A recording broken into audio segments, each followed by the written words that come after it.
Hello and welcome to another modern stream. Today we're gonna be testing what I think it's one of the best decks in the current modern format, which is Bant Stoneblade.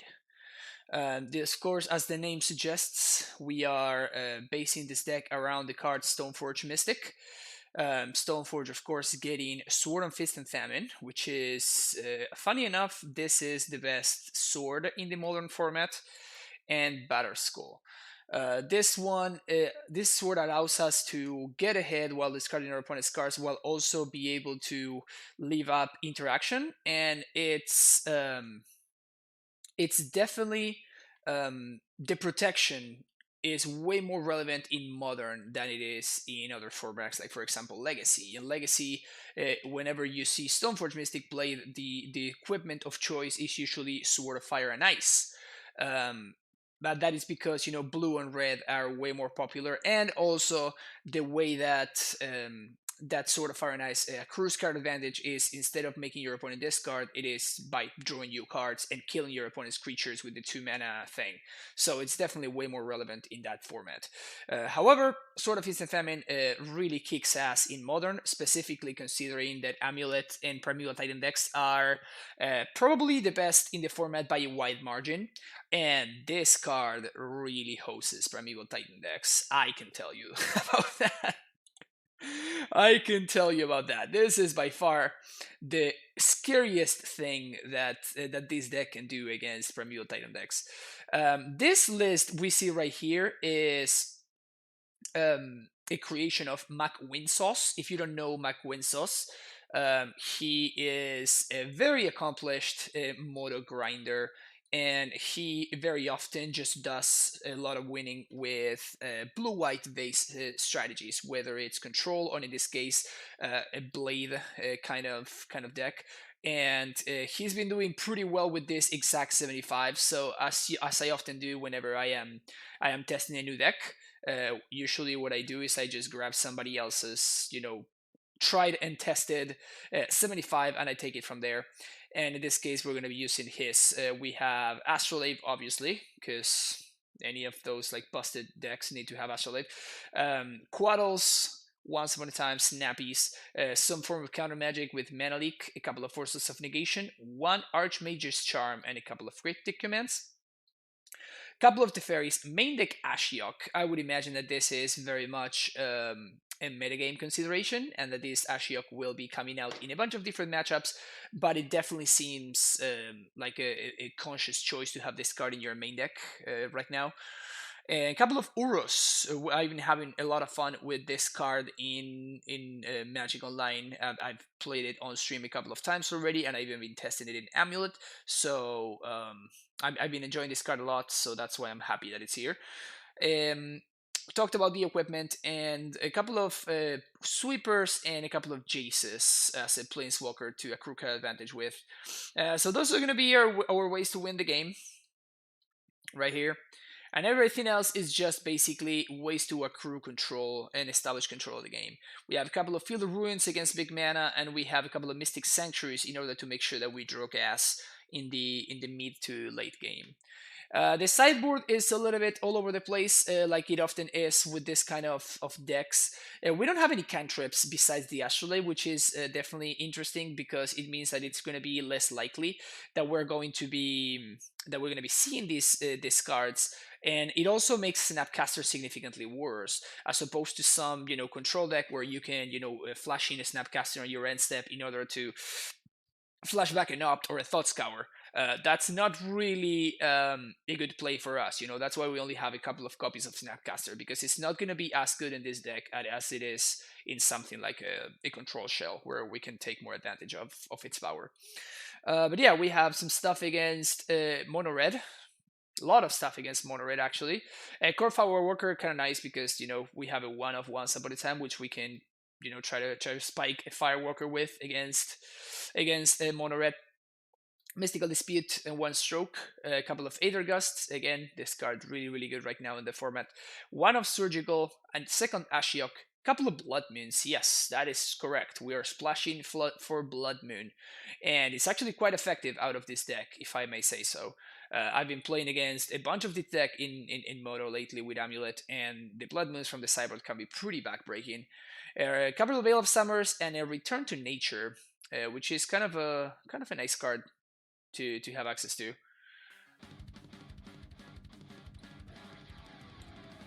Boars with the Twitch Prime sub. Welcome back to the Primetime Stronghold, Boars. Really appreciate 7 months of support. Thank you so much. And yep, that basically covers the deck. Let's fire up a league. Again, I think that this deck is very, very good, honestly. I think it might be one of the best decks in the format, and it just simply has great tools, and it has great tools to beat literally anything in the format. So, of course, it has obviously the problem that this kind of decks often do, which is you just draw the wrong half of your deck and you kind of just die. But I love that it has a bunch of things, like against aggro, for example. Uro kind of fixes a pretty big hole there. Stoneforge Mystic can also just establish the bid down pretty quickly with Skull and Sword of Fist and Fist and Famine, which is pretty nice because usually control decks have trouble finishing the game. This deck doesn't have as much trouble because you have access to this really powerful clock very early in the game. So even against control decks, not only you have counter magic and even new free counter magic in the form of Force of Negation, but you also can have you can establish a very quick clock. So against something like Neobrand or something, we should be very well positioned. Side note: send off topic. Any insider prefer battlements on the Stronghold in Amulet?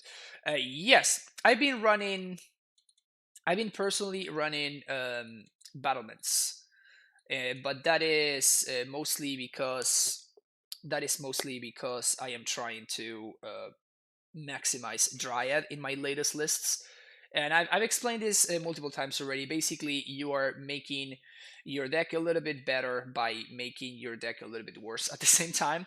Everything is a trade-off. So you're making your deck better because you're playing less bad lands in. So it's more powerful when you do have a Dryad in play, but you're doing so by making your non-Dryad draws significantly less powerful, and especially your Titans and especially your double Amulet draws are significantly weaker. So it's basically a trade-off. You just have to choose your poison. So this hand is excellent against any kind of big mana strategy, but pretty medium otherwise. I think I'm gonna keep it.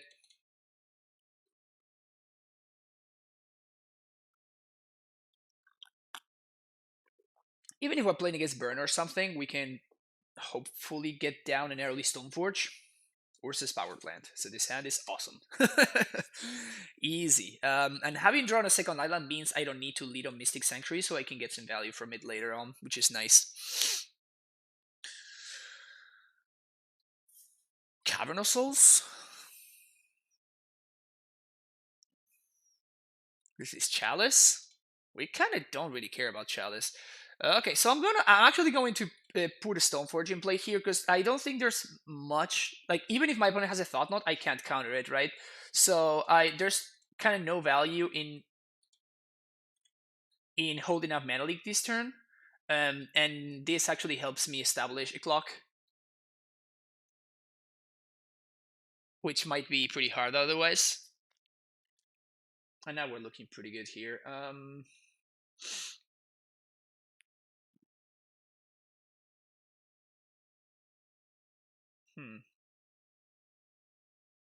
Decisions.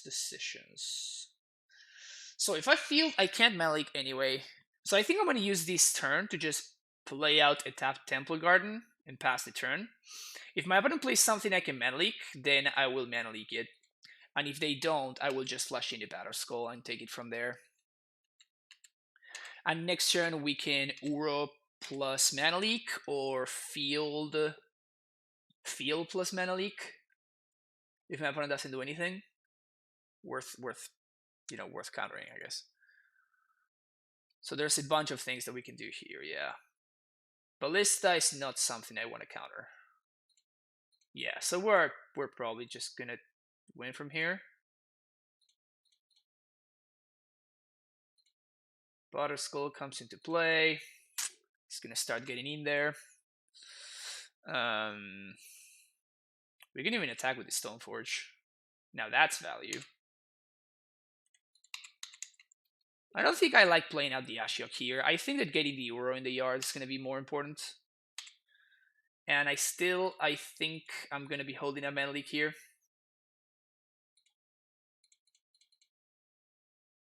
Snappy, sure. So... Field or Breeding Pool? I'm just going to play the Breeding Pool here.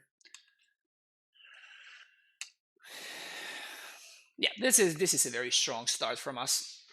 Very, very strong start.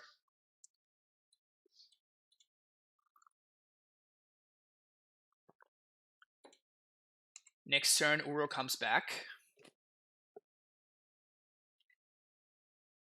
Yeah, if my opponent's turn is just to do that, then we're gonna be fine here.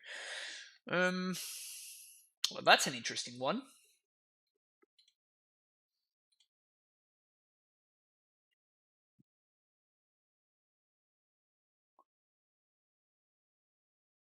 So if they have this member, I can't do anything anyway.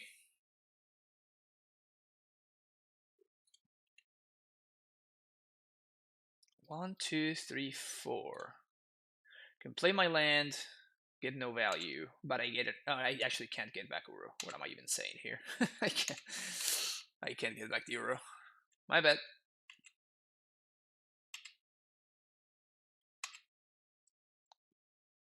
I think we just chill here, right? I guess I can feel to make sure I don't get...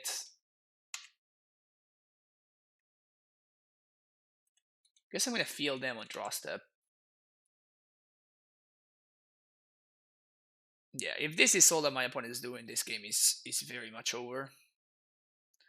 Okay, now on draw step, gonna go after the mine. It doesn't matter what I go after here.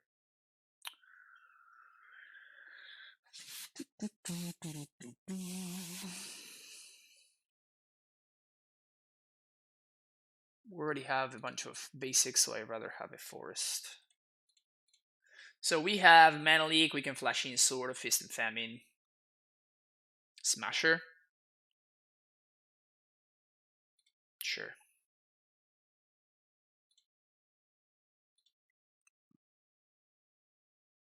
Opponent can't even attack.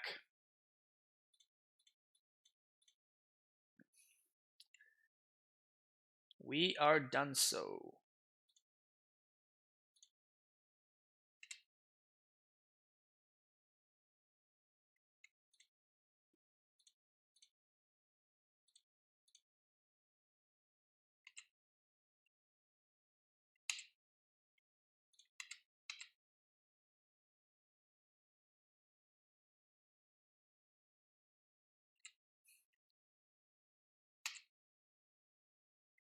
Even if my opponent wants to kill this, I can just bring it back and flash it back in.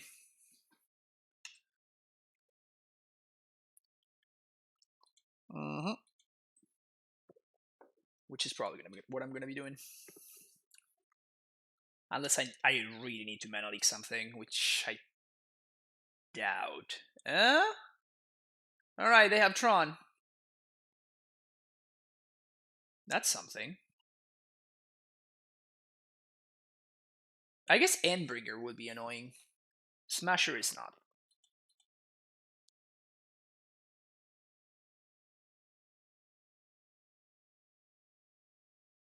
Yeah, so in response to this, we're gonna bring back the Battle Skull. And I'm gonna fetch for a basic island. And now we're gonna pass a turn.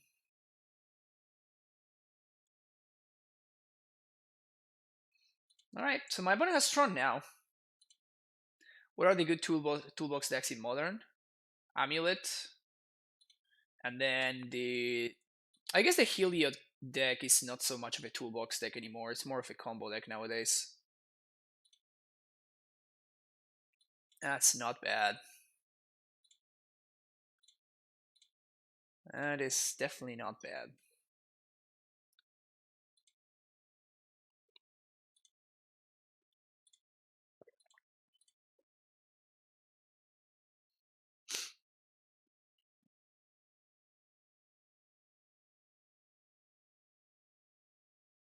Wow, they're throwing away the ballista? Okay.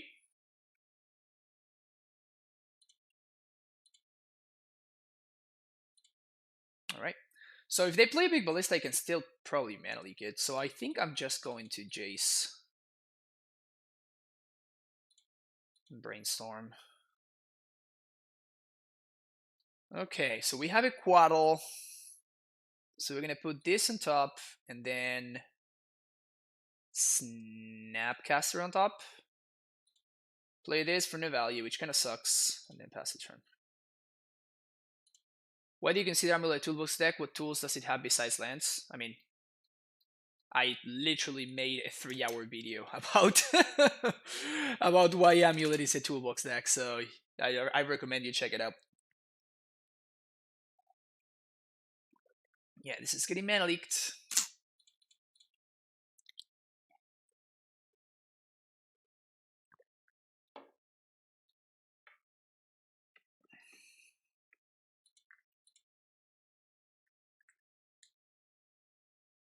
Yeah, opponent just concedes here. Nice. That was pretty hot. Alright, so this Diffus Stroke seems reasonable. Blood Moon also seems pretty good. This also seems pretty good. That's kind of it. I don't like actually against this matchup. Our opponent beats us down a little bit too harsh for that to be good enough. And I think I'm just gonna shave the forces. Being able to counter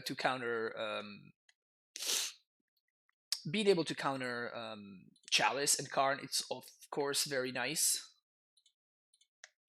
But yeah, I might need to leave in some number of forces. Okay, so Stoneforge, as we just saw, it's amazing. We can probably shave one Astrolabe in the Karn matchup. In the Karn/Chalice matchup, I guess I should say. Yeah, I want my artifacts, I want these dudes, I want these, I want this. Mana Leak can come out? Maybe one Mana Leak, one Force. Go with something like this. Is the moon only castable under an Astrolabe? No, we have a Steam Vents in our deck.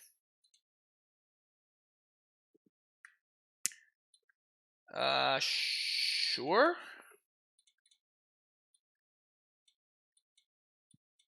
Seems like a fine hand here. Gonna get an island and we're gonna play Astrolabe on turn 1.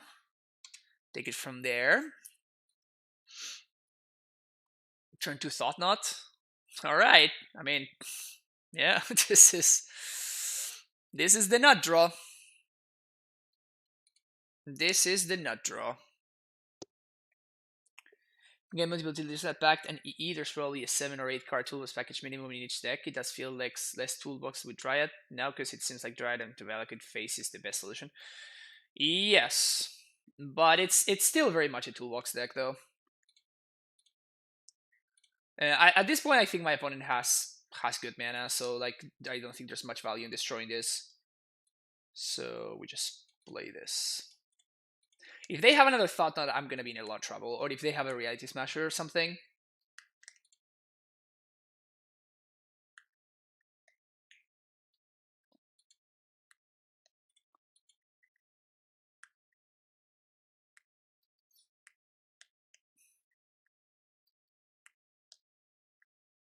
Ballista would be pretty annoying here. If my opponent gets to resolve the Ballista here. I mean, they know about the Return to Nature, so they probably won't. Play Misty and pass. Probably gonna Expedition Map end step.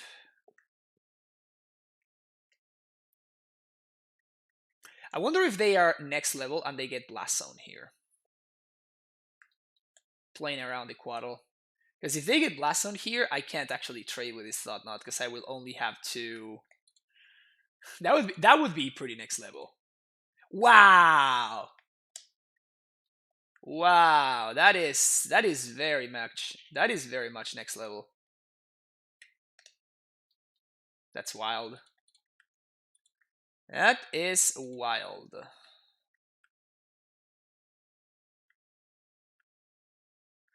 I mean, I guess I kind of like forcing them to crack the blast zone in order for me to not trade. So I think this is actually fine. Mystic Sentry is not a good draw though. Wow. Okay. I guess that my opponent agrees that it wasn't worth it. They have another Thought Knot, maybe? Karn. Okay.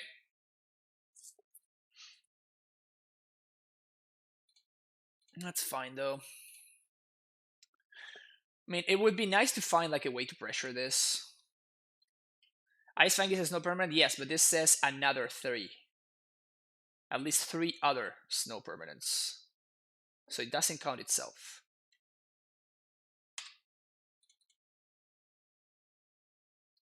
Gonna go with Breeding Pool here. I mean, now that our slaves are taken.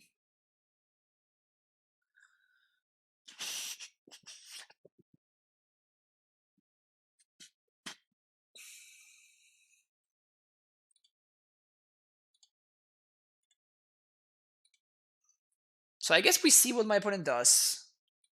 And my plan here is to, if they play Coding, I guess I'm gonna counter it. And I guess I can even counter Bounce.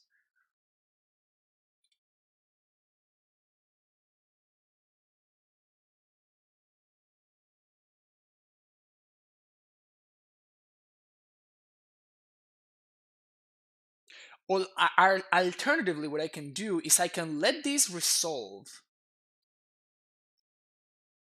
and bounce the Karn. Oh, but they do this. Okay, cool. For a Ballista. We can return to nature this. Yeah, okay. So now we can return to nature this, and we don't really care.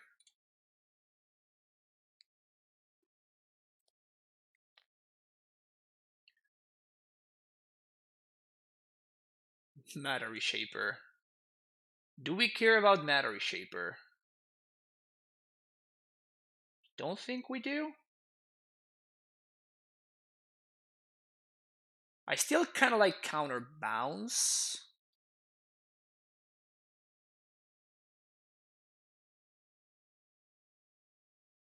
Man, this is actually a pretty complicated turn.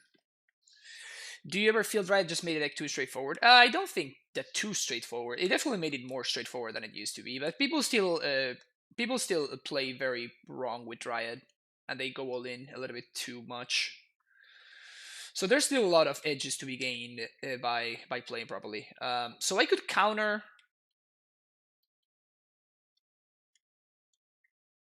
draw. Is that a bad thing? I don't know. Some people don't enjoy it as much, I guess.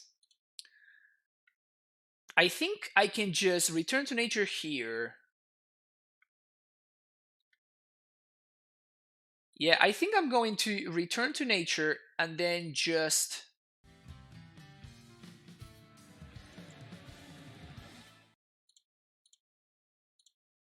thank you for the follow.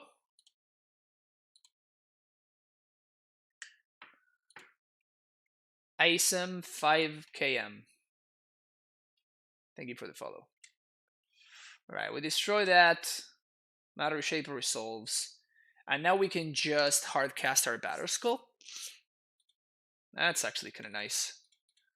So we just hardcast Skull here so we can pressure the Karn.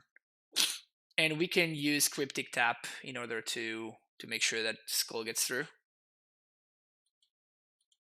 If they play something worth countering, I can just counter it. But probably they won't.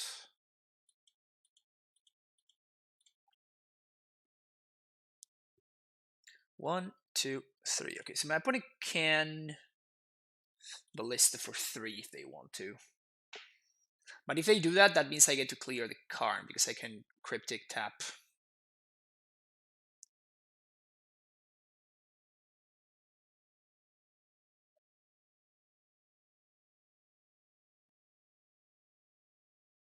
And I can Mystic Sanctuary back to return to nature. Chalice X equals 2. That's actually fine. It messes with my return to nature, but it's not worth exiling my Cryptic, basically.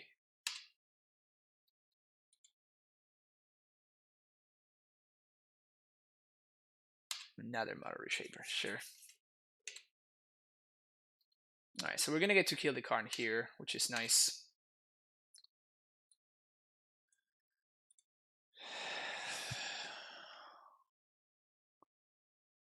Tap all creatures your opponents control, draw a card.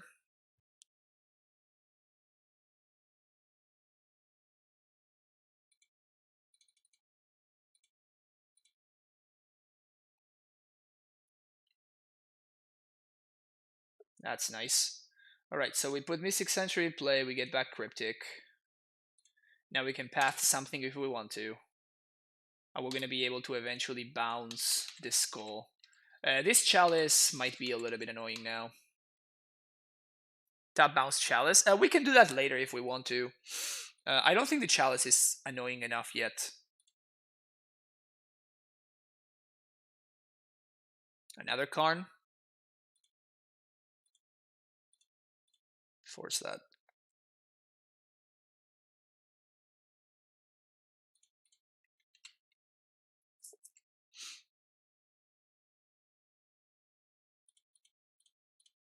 Path this. It's going to be too much damage, so I think I need to path here. So we're drawing a Cryptic here. And we have access to another Mystic Sanctuary. So things are probably looking good. If I were my opponent, I would probably play the Ballista. They don't. And I can bounce Cryptic, and I can also bounce the Skull here.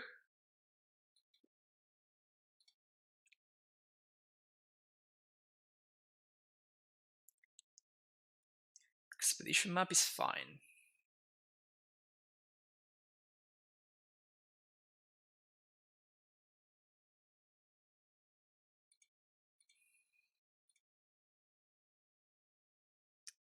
Sure. So maybe what I do here is I Cryptic bounce the Chalice.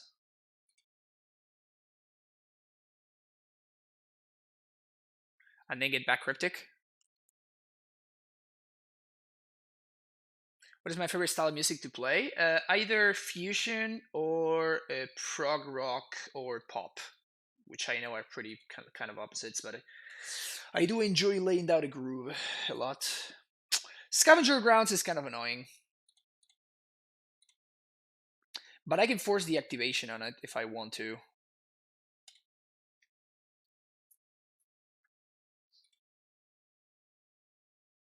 Turn target permanent to its owner's hand, draw a card. Pro Rock is great at beating Math Rock, unlike Dream Pop Kick.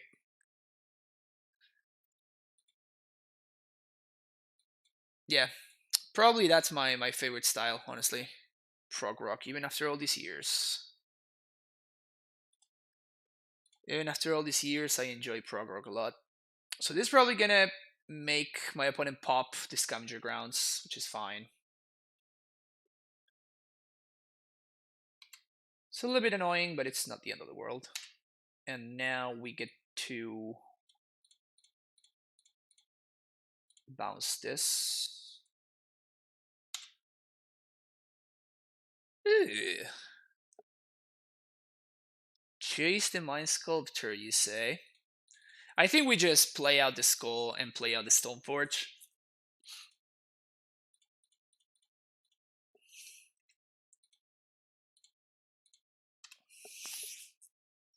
Just establish our defenses. Could have cracked before Cryptic resolved. That way Cryptic is still in the yard.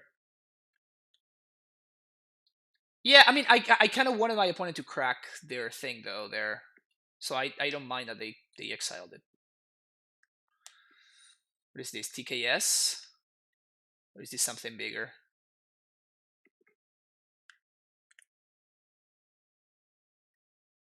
All this dust. It is something bigger, after all.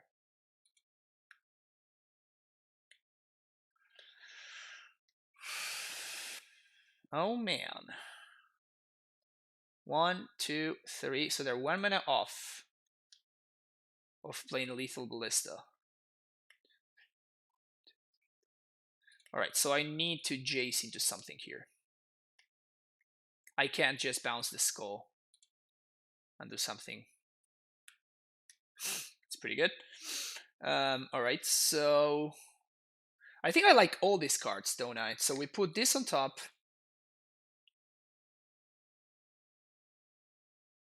And we put this on top. We play a tapped land. We're going to draw a Misty. And I'm going to use Path here and Stroke here for my turn. But I kind of don't want to go to 3, I don't think. Yeah, so I can't afford to play the Stoneforge this turn. I can play a Stoneforge next turn. Man, Jace is so good. Jace is so freaking good.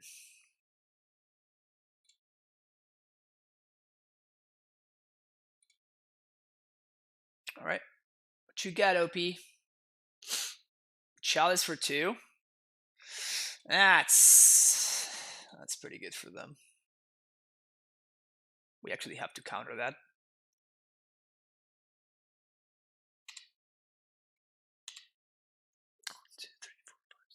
We actually knew about the Chalice. I honestly had forgotten.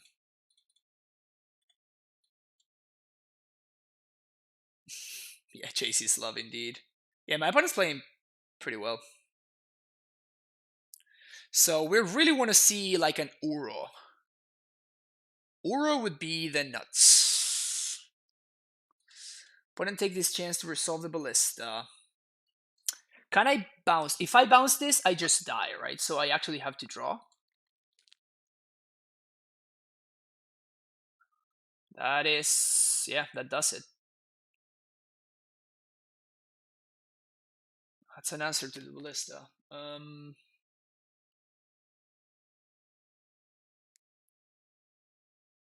They have 0 cards left in hand too? Yeah, so okay, so my opponent needs to draw something here. We die to some things. We do die to some things here. So white, verdict. We're gonna get pinged for 2.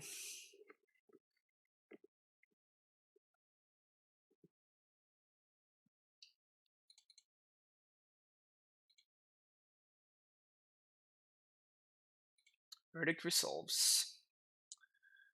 And I guess that we play our land and we cast Stoneforge.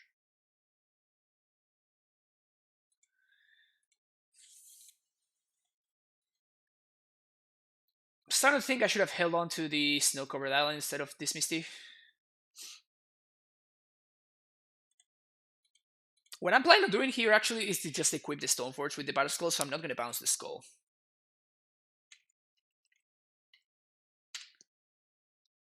Okay, so we're going to draw 3 first. Try to find... Oh, yeah. That's hot. That's really hot. Alright, so 1, 2, 3. So we can start by casting to Fairy. If my opponent has interaction, they have to play it now. And if we connect with this Battle Skull, we just win. Oh, they have 0 cards in hand. My bad.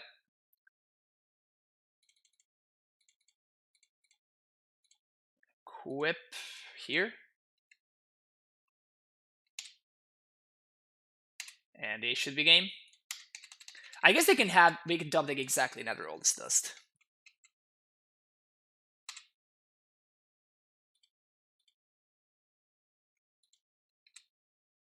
We still have Uro in hand, so even if they have all this dust, we're still fine.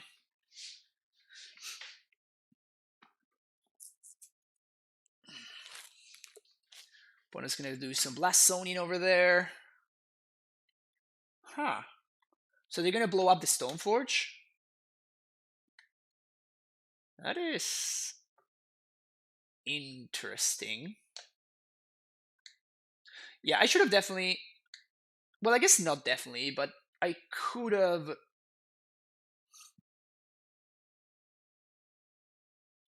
I could have Teferi minus on my own astrolabe. They have what's this? Another ballista.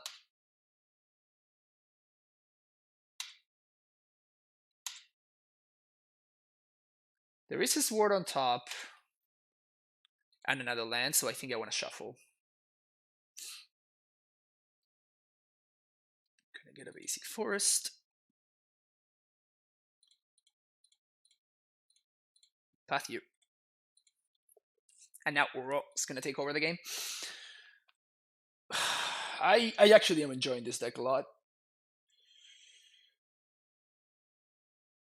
Do you think I could beat Hungry Box's mom at Melee? I have no idea what that is. I know what Melee is. It's like the Super Smash Bros. Deck. Super Smash Bros. Game, I think. Put that on the bottom? No, I don't. And now we're going to 1, 2, 3. Going to Uro. My opponent just doesn't want to play this game anymore. Well, that was pretty hot. Just masterfully navigated through literally everything. Podrías mandar mensaje en dirección para que puedas ir para allá después de clase. Sí, ahí te mando.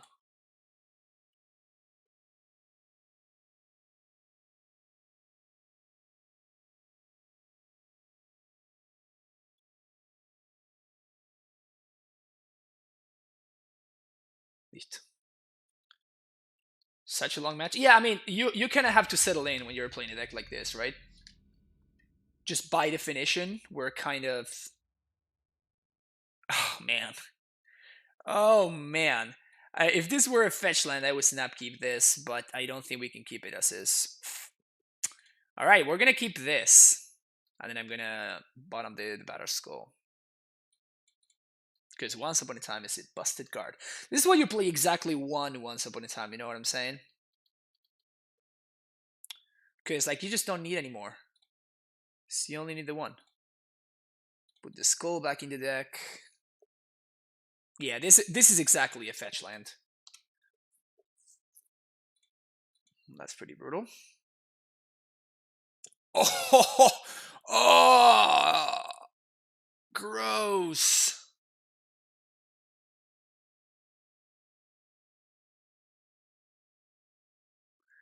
Do I just need to get a Mystic Sanctuary here? Oh, man. Wow. I think I'm gonna be greedy. Like, I probably can't beat... I think I just need to draw lands, so...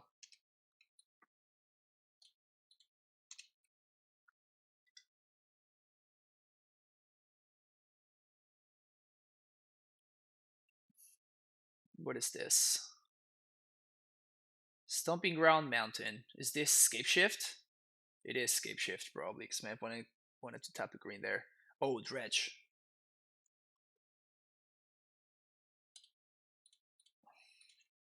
Alright, so Dredge is probably a rough matchup, especially when we know that Rashok is in the bottom. So they have an Arid Mesa, I think. So they have Mesa and Loam.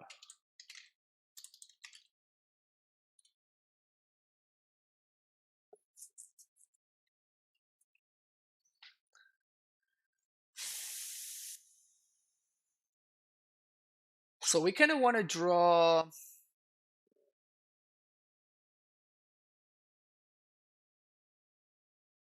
Oof. We might not have enough time for a Force of Negation.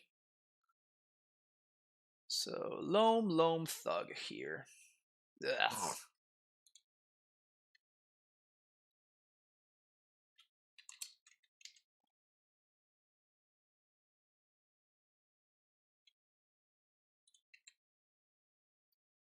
At least we're going to be able to path one of these amalgams, I guess.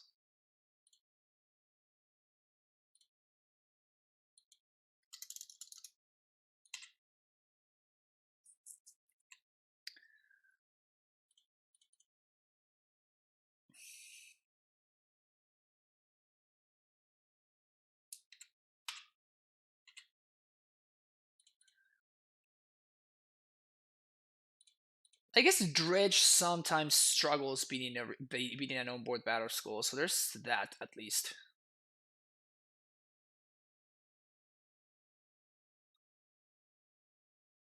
Blast Zone in the main deck. Interesting. Mana Leak. Well, you're late, bro. You're too late. All right, so I think I just need to get a little bit lucky here.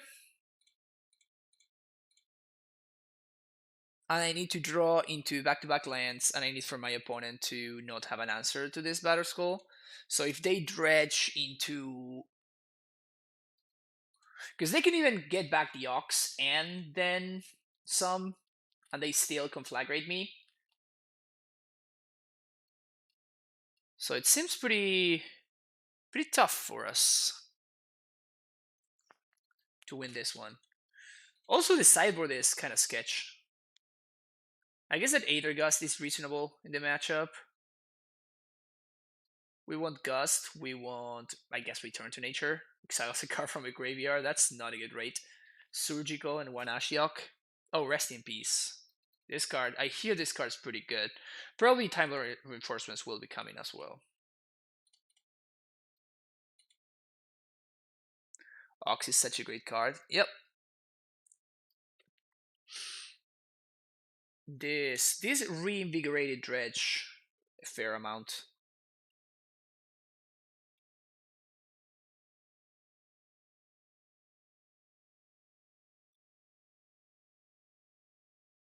Just draw my Rip, duh, I guess.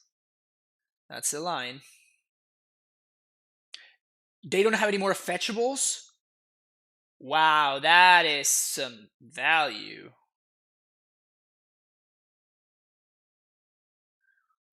They just milled everything, and they exiled everything to the Ox. That's hilarious. Alright. Thug, Loam, Thug. And they milled no chills, no Meebas. That's value. Alright, so this Stoneforge needs to survive because that's literally my entire plan. So that feels bad. And I just can't afford to play this. Man, if I had had a land, I could Field of Ruin them, and then... Oh man, that would have been so good.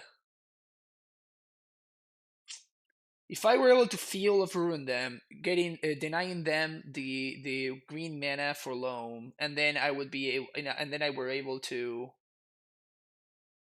flash in a Battle Skull, I might actually win this game. As is, having missed that land drop, we probably just lose here.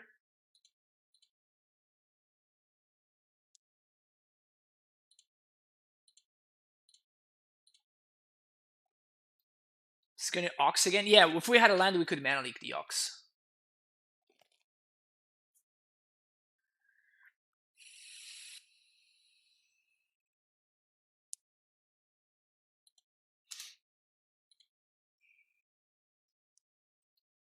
We might have been able to get there. We just needed to find the land. We just needed to find land that key turn, and we just didn't, unfortunately.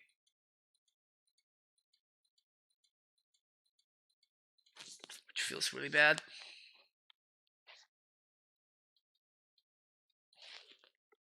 Because we can't even Cryptic Tap to buy time or something. Which is rough.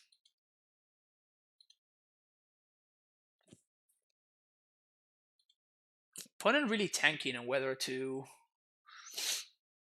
dredge here or just not get take a natural draw.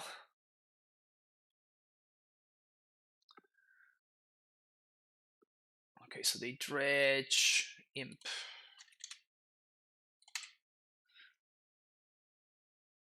No more amalgams, so that's good.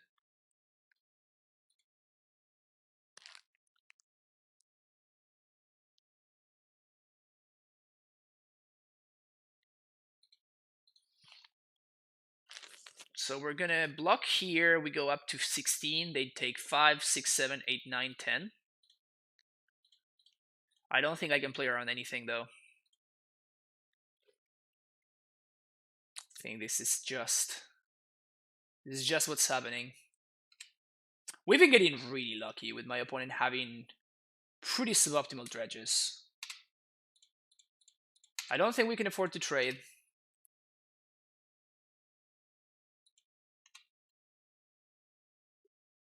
And I think my opponent should loam here.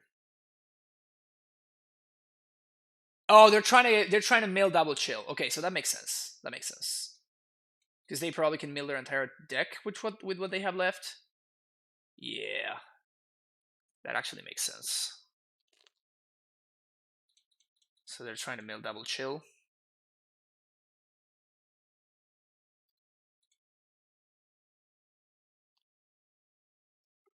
Yep, there it is. Alright. We died.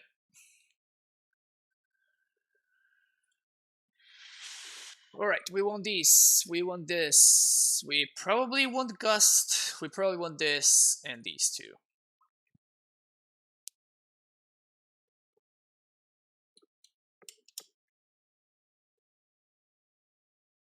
Do you like Crabbine or Dredge more right now? I've been testing Grixis Crab for Ox and it's been interesting. I think that you want to be playing. If you're playing one of those decks, you probably want to be playing Dredge. Don't think we're gonna have time to Jace. Uro does seem pretty medium. I guess it might be okay. I like Timely. I don't think I like Tef. I might just have to have Force.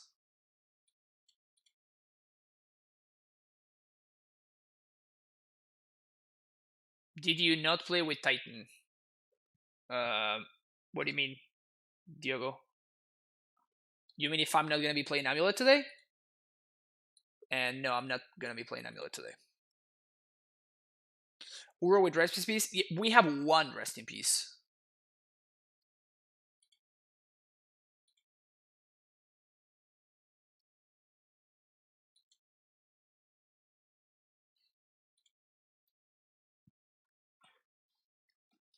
I think this is the configuration I'm gonna go with. I wonder if this is fine.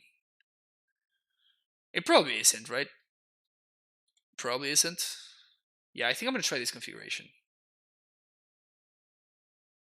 You need to see me play with Primetime? Well, you have endless hours to watch there. You can check out my YouTube channel. All of my streams get uploaded there. So if you want to see Primeval Titan content, this is the channel for you. And I really doubt you're going to ever be able to consume all the content I put out. Tudo bem, Diogo? Tudo bem? Prazer que você esteja aqui agora. Kind of.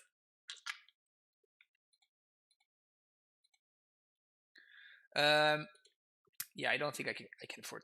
Yeah, this. I mean, this is clearly not a keep. Is what I'm trying to say. Keep this bottom Mystic Sanctuary.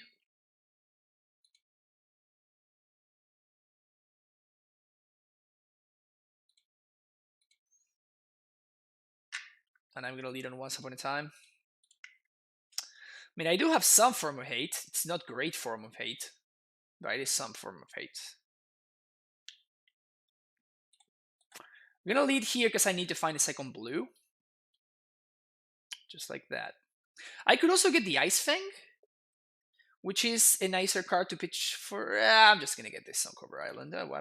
I'm just trying to justify something that's just not correct. I just cannot afford to miss a land drop with this hand, so I know that I'm not gonna have a 2-drop, but like my entire plan is to be able to force whatever they play. Force whatever they play, then land an Ashiok and hope that this is good enough. That is my plan. Tapped. Sweet.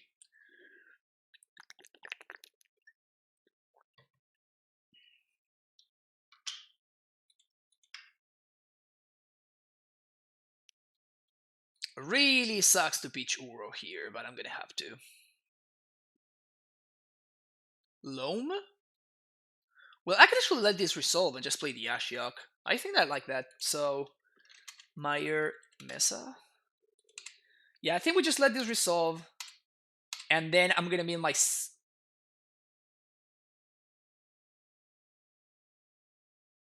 Huh. Change of plans, I guess. This is better. Not great with the Uro that I have in my hand, but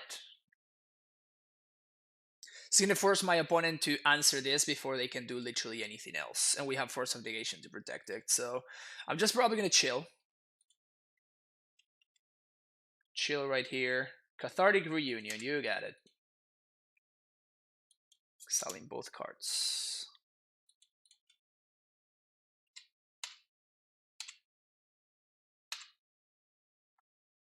Quaddle, well that's a clock. I think I just play Ashiok too. Before I do anything else. My opponent did not fetch in response. Yep. That's probably going to be a shame concede right there.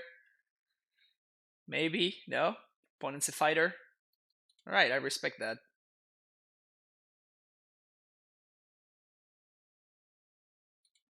Uro is a force pitch. I mean, it's still a cantrip, right?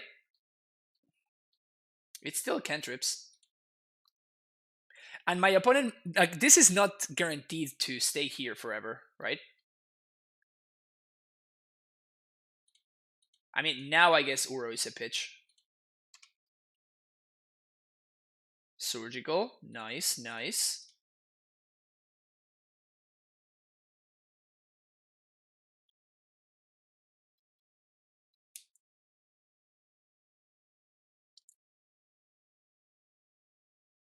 Does it make sense to not play Ashiok? What do you mean?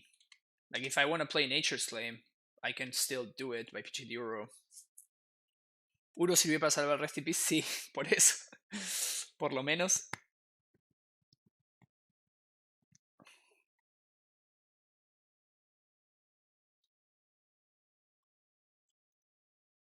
Shriekhorn resolves. Yep.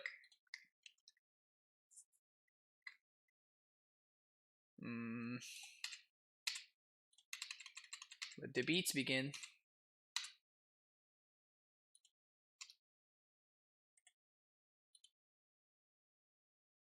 Alright. Where are you, Stoneforge?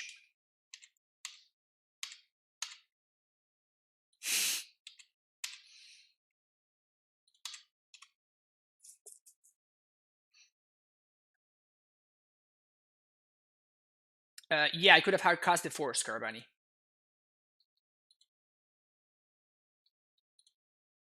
So I was still fine. Conflag for one. Sure. Field of Ruin.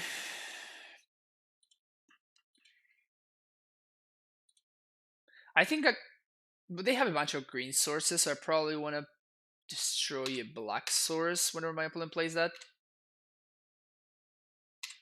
So I think I'm still chilling here.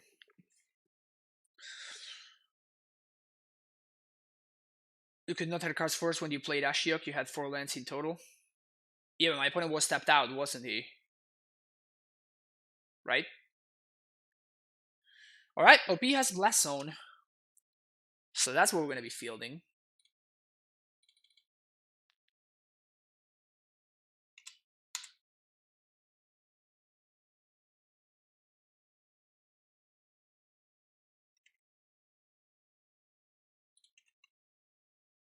I'm going to destroy it, opponent.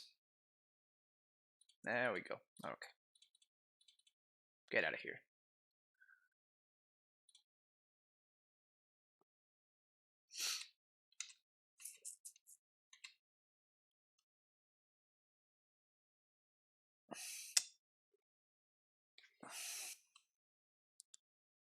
Yeah, I guess you're right. I guess you're right, Carbani.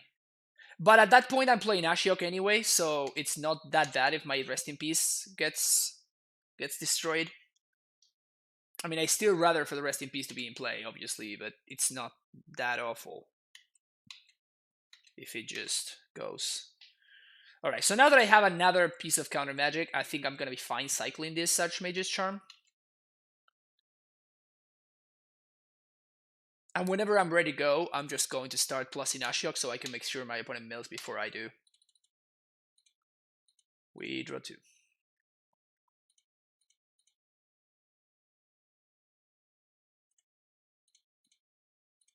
Green. Definitely not concede. Blue and green. There we go. Now we have a clock. Now we have a real clock. Sweet. Alright, so this game is over now.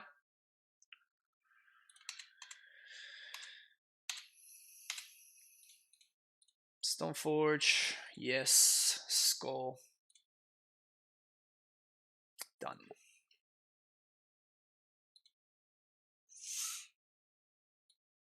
Alright, do I want to change anything?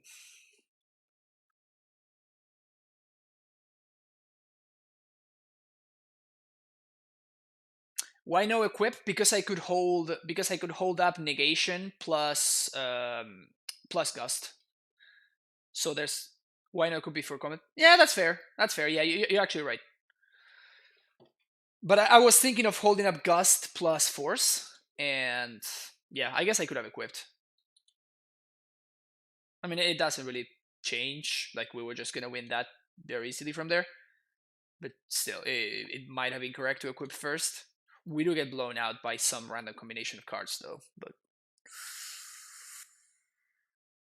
kind of don't like discards.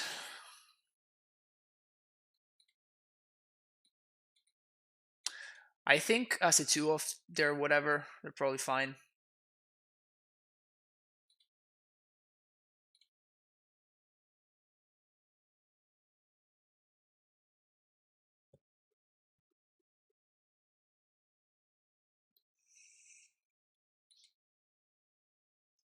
Just throw your 1 of rest in peace. That's the recipe against Dredge.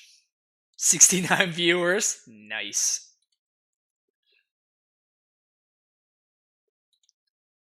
The perfect number of viewers. I guess not the perfect, but the nicest number of viewers. I'm really good at drawing this once upon a time, aren't I? There's no way this is good enough against Dredge, right? I need some earlier interaction, like I need like a mana leak or something like that. They kept 7. Yeah, we'll probably have to ship this. Ugh. Okay. Keep bottom this. Bottom this?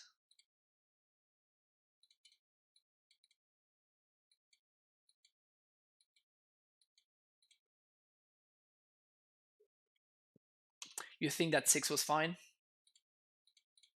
It's possible.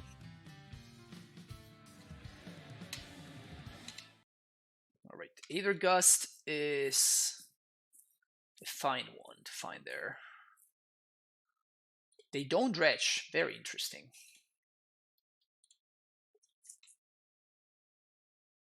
Okay, chill is fine.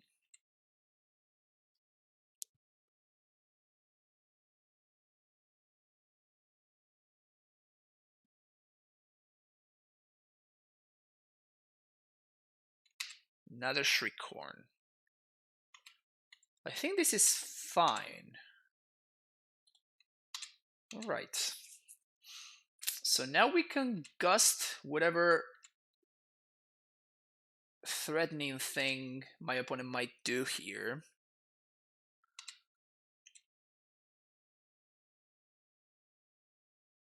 And if they don't find something very good, we can Ashiok. So hopefully they go for the Ox. That would be the best case scenario for us.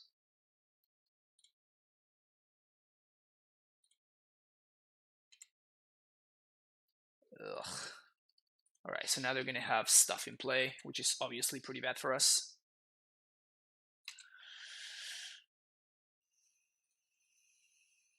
That amalgam is annoying.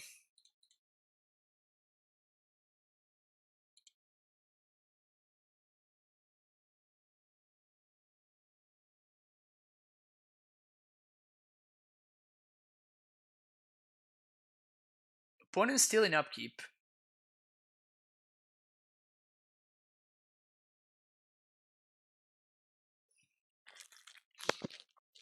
If they Ox, then you bounce the Ox in response to the trigger? Yes. I mean, I can just counter the Ox.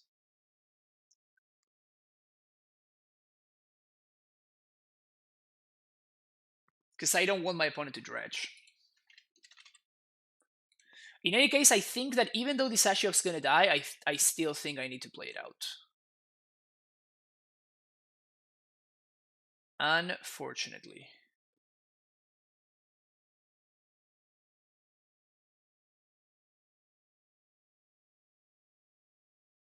And yeah, I'm pretty sure I'm just gonna Gust the Ox.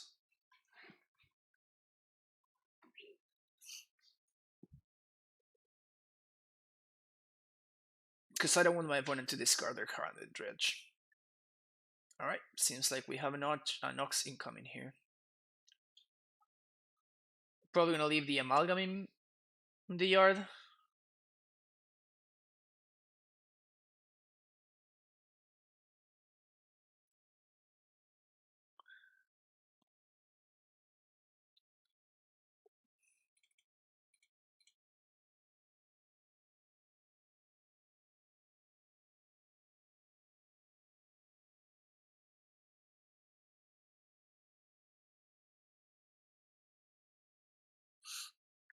If they Cathartic, do I Gust or Force? I think I Gust. They put the Ox on the bottom. Okay.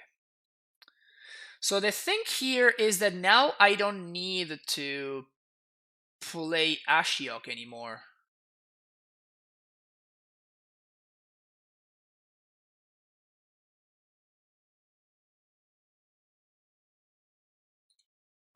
I think I just play my land and pass. If they play something I want to counter, I can just Hardcast Force. Ugh, they Dredge an Imp. That's gross. They Dredge Chill. That's gross.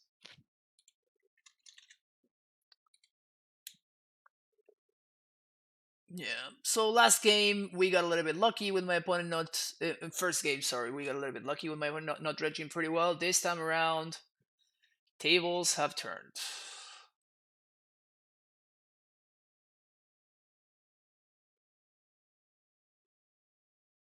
I might be able to do some damage here though.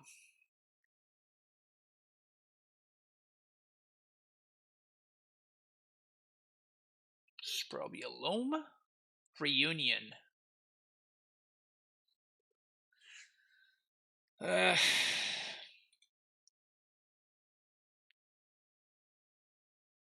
think I have to force here.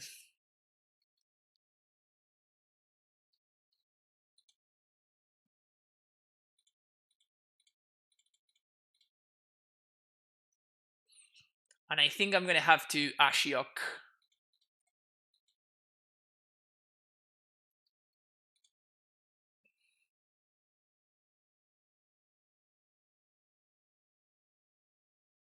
Yeah, I have to Ashiok, don't I? Gonna go down to 2, so if my opponent has a Blood Gas, we just die. I think I Ashiok myself.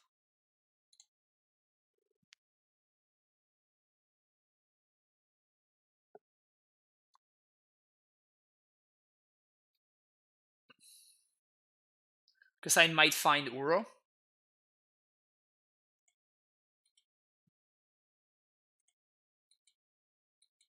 So we die to Chills, being milled.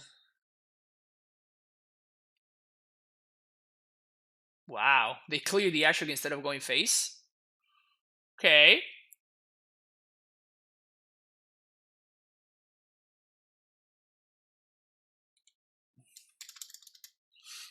Alright, so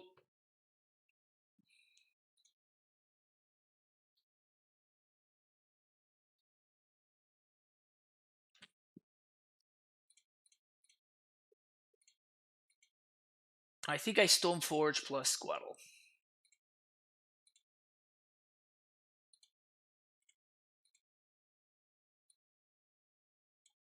Chill, chill, chill. Okay, so most chills are gone.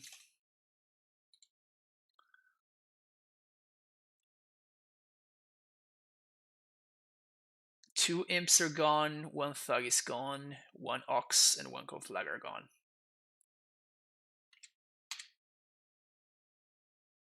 Yeah, so here I'm gonna flash in Quaddle. Gonna trade with the Amalgam. I don't think I can take 3.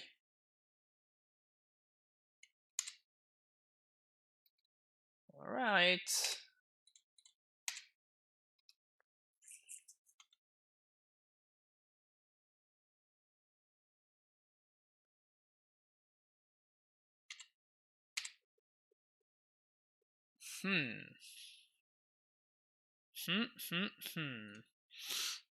Yeah, I think I play out the Astrolabe here. I want to draw into another land. That's awkward. We're just going to be activating Stoneforge here.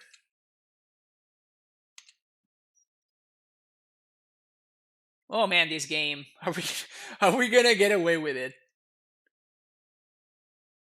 Alright. We have another Loam. This game is kind of exciting, honestly. Quaddle is basically a land.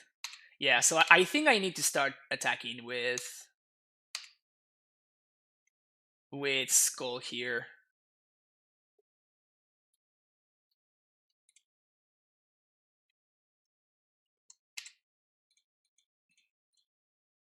Having Drum Force there is pretty hot, so even if my opponent has a Nature's Claim here, we don't care. And we untap now? Oh yeah.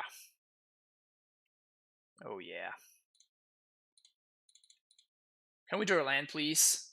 Hell yeah. Of course we can draw a land. Take it home, baby. Let's take it home.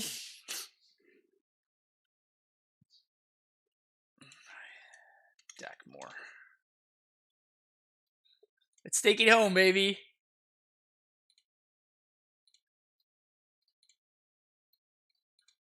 Is the skull gonna get there? Is the skull gonna get there? Maybe Uro will get there. Huh? Yeah, we're gonna flash in Coral instead. Oh yeah, they're getting back Loam. They're playing Loam. So this is Ground, Gorge, and the last card is a Mesa. They're gonna play probably the Gorge here. What, they play nothing? Oh, you want to swing? Alright, that's good.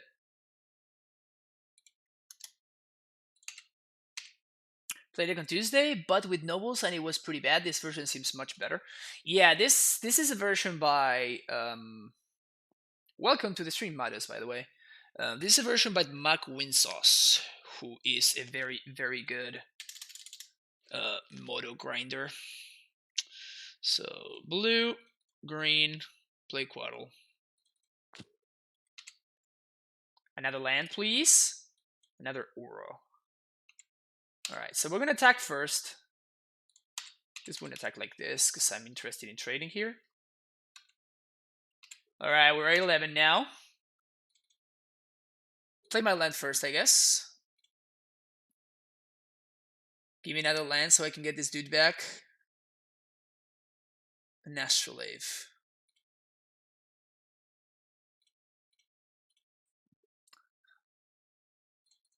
Oh, I messed it up! Oh, I messed it up. I should have put Force on top. Yeah, I should have put Force on top and then cast Astrolabe. That was 100% a mistake. 100% a mistake. It feels like we might be able to get there, though. Unless my opponent has a string of very, very, very good draws.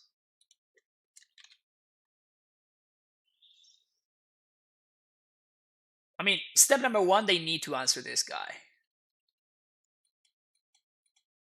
1, 2, 3, 4, 5, 6. Hey, Nicole, how's it going? Glad that you're here. Stinkweed Imp.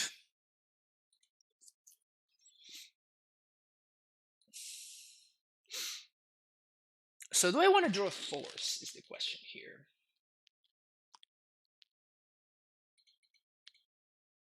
Or would I rather have a random draw?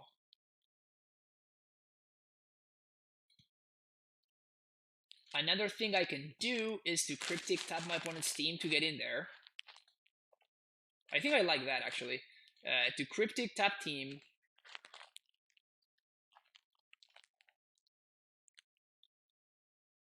We swing for 4, 5, 6. We go up to 18. I can just get back Uro.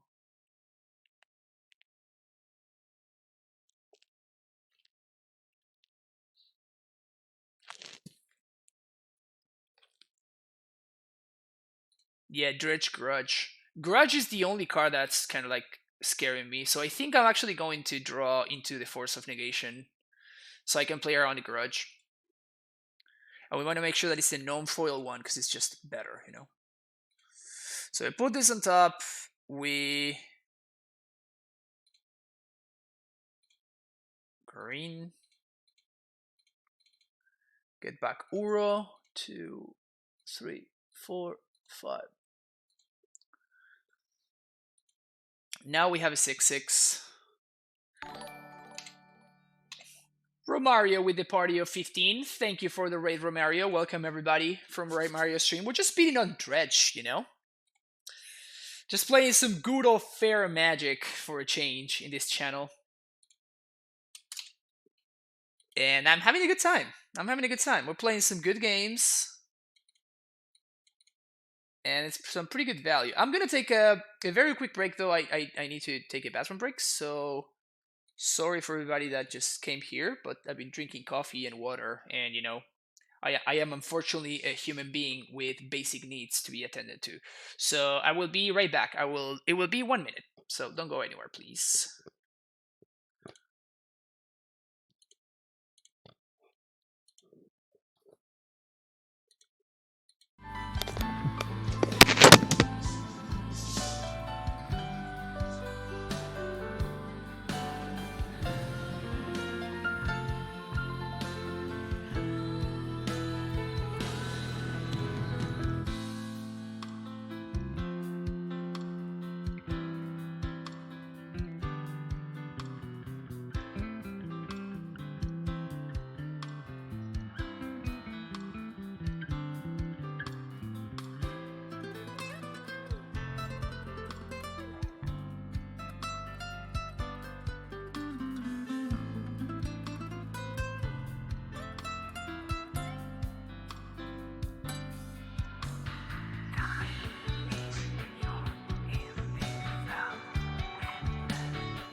All right, sorry about that. We're back. Brazilian rating Argentinian. Oh, Romario knows that I'm a fake Argentinian. I actually love Brazil. It's my favorite place in the world that I've never been to. And it's why I speak a little bit of Portuguese, even though I used to be way more fluent than I am now. It's kind of died on me.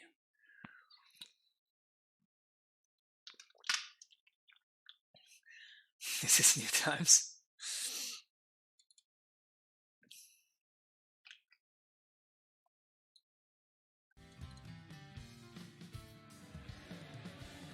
The whole rabbit I think is just in media. Yeah, it's possible. Nico, thank you so much for the follow. Appreciate it.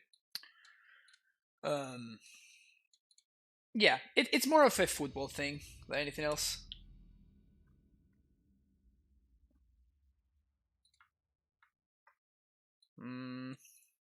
How good is Uro, do we think? Is Uro good enough for me to want to keep this hand? Is there an updated Cyber Guide made? That's a great question that you ask. An updated one will be going up tomorrow. And tomorrow I will also be doing like a Demystifying Amulet Part 3. Where I will talk about all the changes that have been happening since the last Demystifying Amulet that I made. So yeah, watch out for that. It's gonna be a good stream tomorrow. I think I'm gonna keep it just because science. We'll just blame it on science. All right, play this first. Pass the turn. Probably gonna get Breeding Pool. Of course, we get paired against the red deck, and I will have to fetch.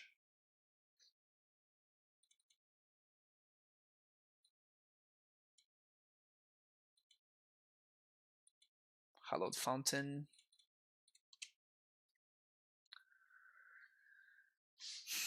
Right on time. Yep. I hope there's no like egregious bannings that render my Cyber Guide useless again. Oh, I messed it up. Yeah, I messed. Wow, I really messed it up there. It's probably not gonna matter because I can change my sequence, I guess. Because I can just play the Flooded Strand and fetch Well, that's a good sign. All right. Well, I guess I can do Breeding Pool here. No. Oh. I still think I want to Uro here. And I think I'm going to get a Temple Garden here.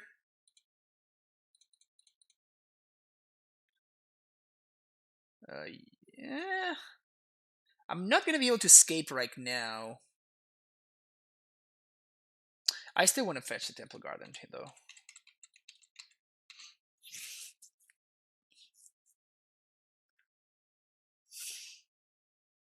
Kiln Fiend.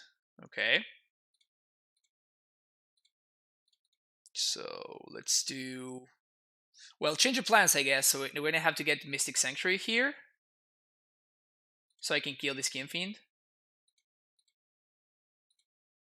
Yeah, so like my fetching turned out to be horrendous now. That's fine, though. We're going to get to survive. We really need to find an Astrolabe, though.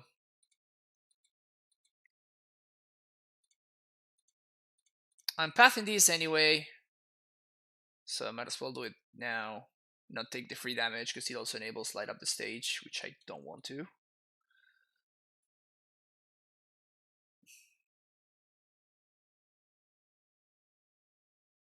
Spike me. That's fine. If they light up this gauge, I'm going to counter that. They don't. Alright, play Stoneforge. And at this point, we are in hardcast Battle Skull territory, so I'm just going to get a Battle Skull here. Now, the question is, do I want to draw another path? And I think I do.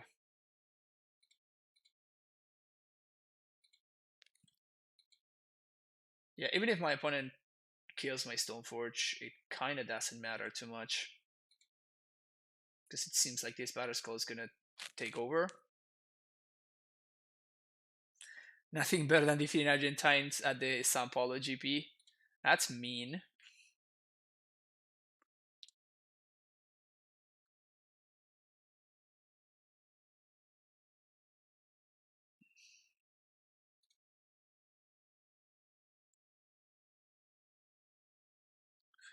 Yeah, so this is what I want to counter.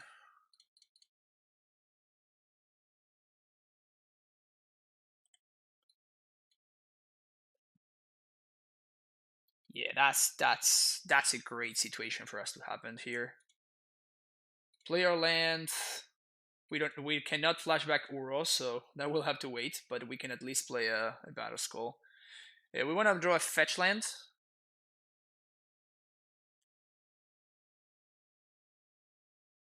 Okay. So any burn spell that gets directed towards my creatures and not my face is just insane value for me.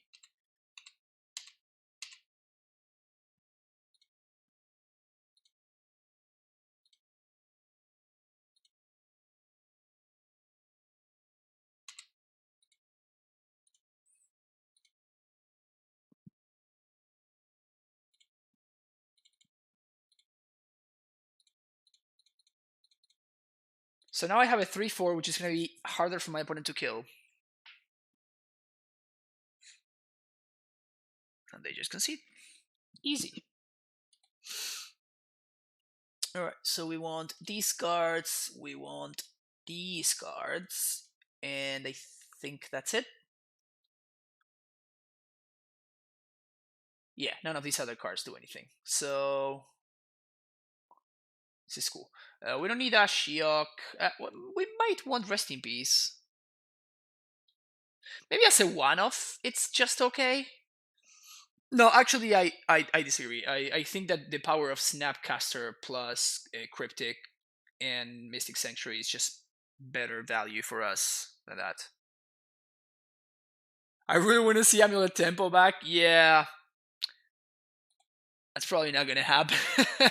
That deck became just like a strictly worse version of whatever it is that we're doing right now.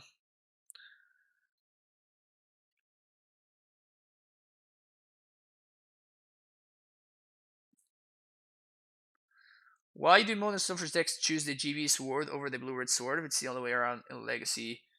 Because this card matters way more in a format where Primeval Titan it's the best thing you can be doing. Primeval Titan and zombie tokens from Field of the Dead. While the other format is it's filled with Delver, which dies to the ping, and it also has the protection, Baleful Strix, True Name Nemesis, Young Pyromancer tokens. So like the things that matter in each format are wildly different, and that's the reason why here we play this word over the other one. Why don't I play preliminaries? Because I am never streaming when the preliminaries are going. And I realized too late that there was a preliminary going on today. Honestly, I honestly just like I didn't know. I just never stay up to date with the preliminaries, and because of that, I never play them. I think that it's just really confusing, right? Like the way that they tell you what time the preliminaries are, they tell you how much time is left, and I'm too lazy to figure out what times are actually the preliminaries take place. Uro, we'll probably just present this.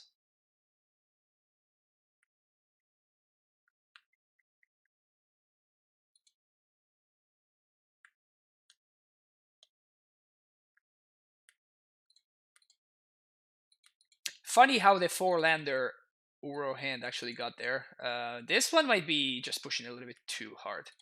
You're gonna play the showcase. When is that?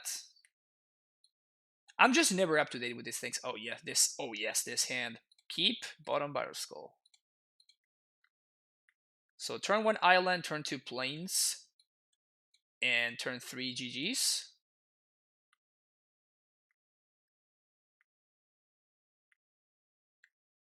Alright, we're gonna get this. We're gonna get the top land out of the way.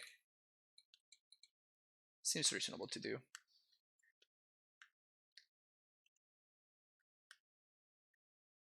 Lava Dart me. Sure.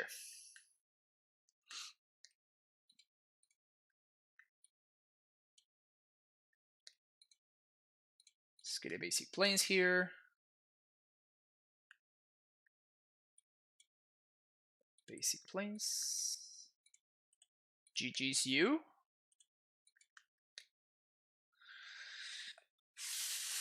This Saturday? Alright. Then I might play in it. So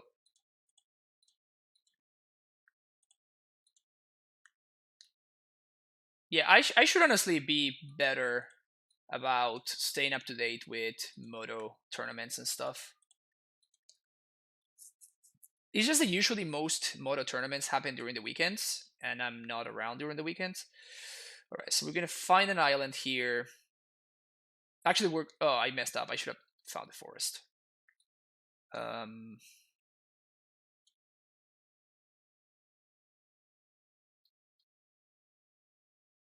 Yeah, okay. I messed this turn up. I should have found the forest, then land, then stuff. I guess we can gust this turn, which is probably also fine. You make me want to buy this deck. It's pretty freaking expensive, dude. I made a Twitter. I spent like 115 tickets in order to just to buy the Teferis. This is probably another 100 tickets as well. It's a pretty freaking expensive deck. If you want to spend a good amount of prowess, what should you bring it in for Titan? Obstinate Baloth and extra Radium Fountains. Those are like the best cards in the matchup, kind of. So here I'm just gonna let my opponent do their thing, and then I'm probably gonna block one and then gust the other one.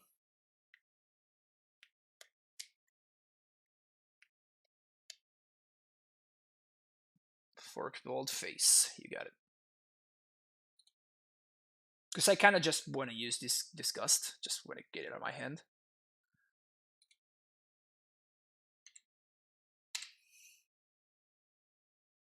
Of course, I'm gonna gust the one that doesn't have haste. I just don't see how my opponent beats this card. Okay, they put it on the bottom. So this doesn't do anything. Cool, cool, cool. Green, blue, and 1. Cast Uro. Gonna gain 3 more here. Nice. Mist in play. Get a basic forest. Play a lave. Play a tapped land. Pass the turn. Batterskull Wielding Core Firewalker. Hell yeah. Blood Moon. Sure, opponent. You got me.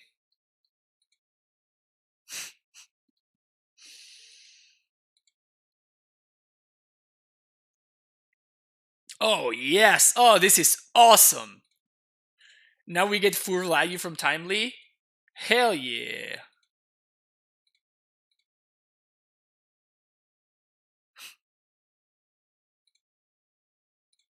And I think I just do this right now. It also feeds my Uro, the last card it needs. Value.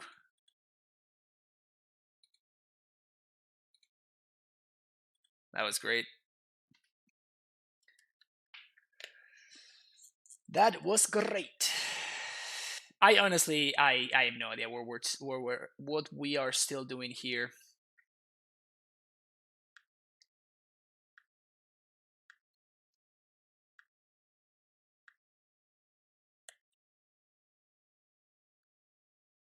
Want to attack? No attack. Okay. So now we can Uro, we can Cryptic.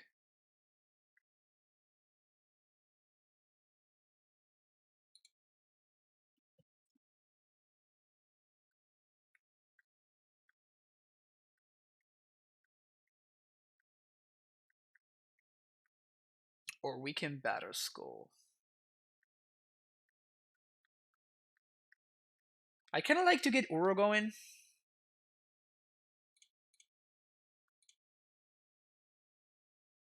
I guess that we have to do this first. So blue, green. God damn it, stupid astrolabe. Blue, green, blue, green. Uro. Bye bye graveyard.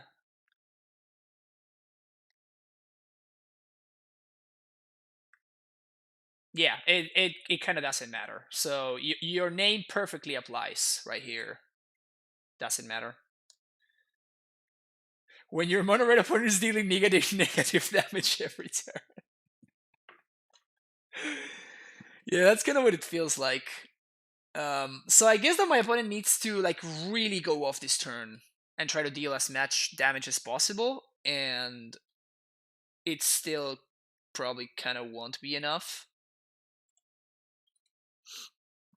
But I guess they need to like Manamorphose into Manamorphose into Manamorphose. I guess Swift Spear into Manamorphose into Manamorphose into Manamorphose into the one that gives everything trample. If my opponent has that, then and the bolt. So all of that and the bolt, and my opponent might be able to get there.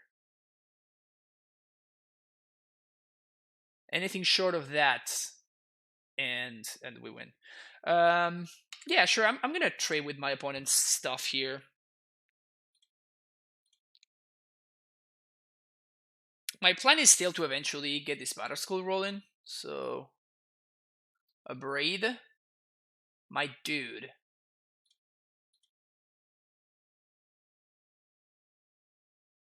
Does the Abrade even matter?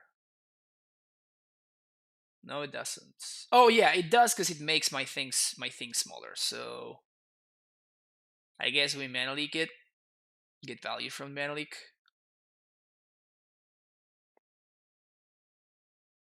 Sure.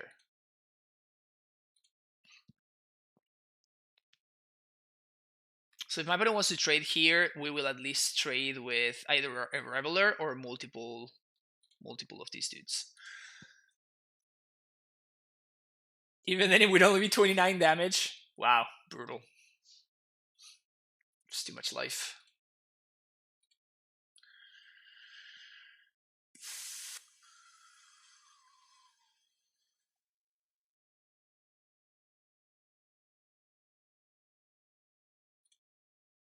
Blue, green. I'm gonna Ice Fang here to see what we draw into. We don't draw into anything relevant, so I'm just gonna play out my Stoneforge here.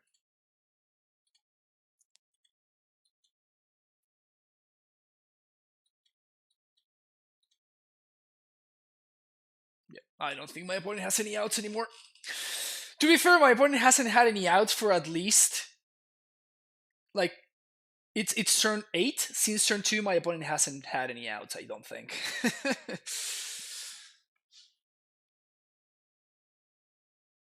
Getting there with everything? Sure. Luck, luck, luck. They finally gave up.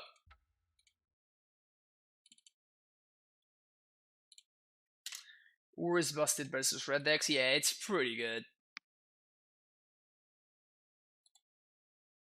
To be fair, it was this guy that just came down on turn 2 and just took over from there. It was just a non-game after that, after this guy resolved. So, I've been saying for a while, this deck's pretty legit. This deck is pretty legit.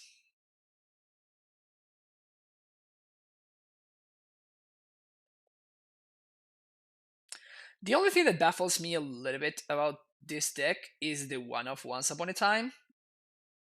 I just can't wrap my hand around it. I guess it's just a cantrip for flashing back with Snap.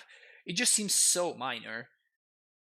And maybe just like another Quaddle would be great. Quaddle is a card that pitches to force. It cantrips. It trades very nicely against a lot of the format. So that's the only card that I'm like, I would like to, I would like for McQueen Sauce to tell me what his thoughts are on that card. Like, what's the reason for just playing a single one of Once Upon a Time?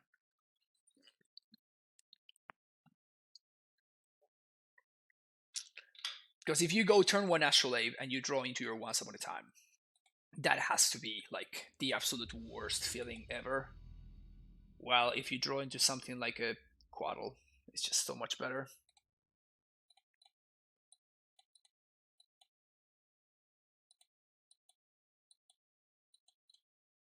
Guess? So turn 1 Hallowed Fountain. Opponent moves to 5. It's another good creature. I mean, we did see the fail rate. Like, the only time, I guess that both times that we've casted it has been pretty bad, honestly. No, we're playing against Tron again. Damn. Hopefully it's E-Tron. This hand is reasonable against E-Tron. Not so much against actual Tron.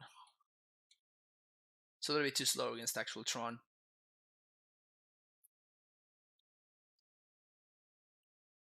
Maybe Ur is good for the Prowess match on Titan. I mean, you could actually check my latest YouTube videos and you're gonna see how it was medium there as well. It was actually probably strictly worse than just having a Bailoff, because the land drop matters so much. The land drop, the 4/4 body matters so much against Prowess. Just no Natty Tron, please. Yay! Chalice. Alright.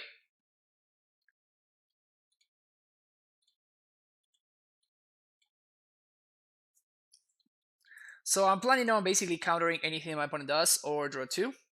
Whatever seems better. Alright, so we're gonna draw 2. Blue, blue, blue. Sweet. Man, all of my cards draw cards. I'm gonna have to go to discard here. Oh, I should have played the Field of Ruin, by the way. Whoops.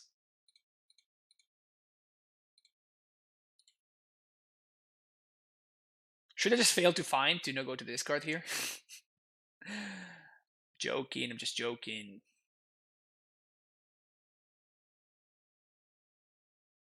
Dismember. Yeah, that's fine.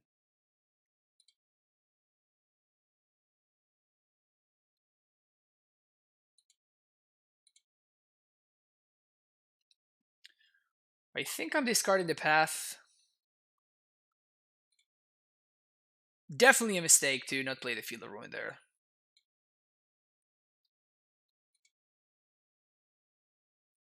Is it TKS? Okay. So I think that the Quaddle is actually pretty good here because it trades. So we're gonna play it out.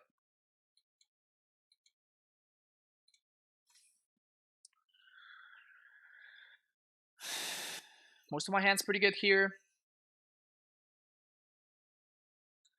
Chalice is only mildly annoying. They take the second pass. Okay.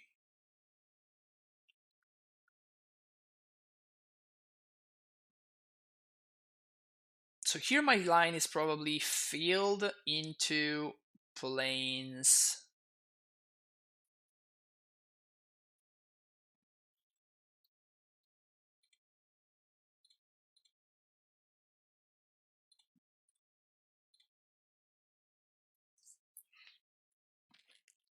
And I can Tef, or I can just hold up Mana Leak.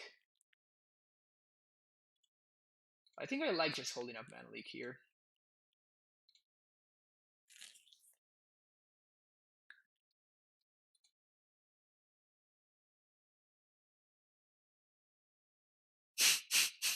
They literally top deck the land that I just discarded. Sounds good. Sounds good. Just running face first into the Mana Leak that they know about. Sounds good to me.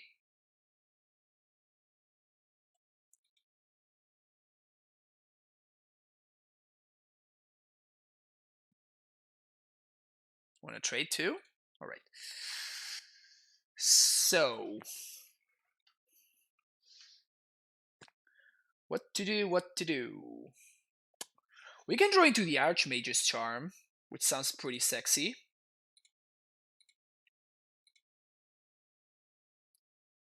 Yes. 1, 2, 3. Play Baby Tef. Minus and Thought Knot. Draw into Archmage's Charm plus. This is pretty damn sexy, if you ask me. Equip Sword and attack. Yeah, I guess that would have been better. Yeah. All right, I messed it up. I should have equipped Sword and attacked. We can do that this turn. So we counter target spell. I keep forgetting that we can actually pay 3 to cast this card, you know? Just pay the mana. I guess we would get owned by this member, however. So maybe that's an argument to not do it. In fact, I'm kind of buying into that argument for not doing it. Oh, I'm stupid. My bad, chat. That was just an oversight. Honestly, I just forgot about that for a second there. Again, I'm trying to play around this member, so well, that's not bad.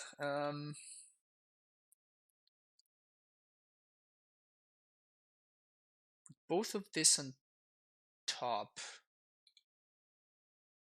We play this so we can shuffle.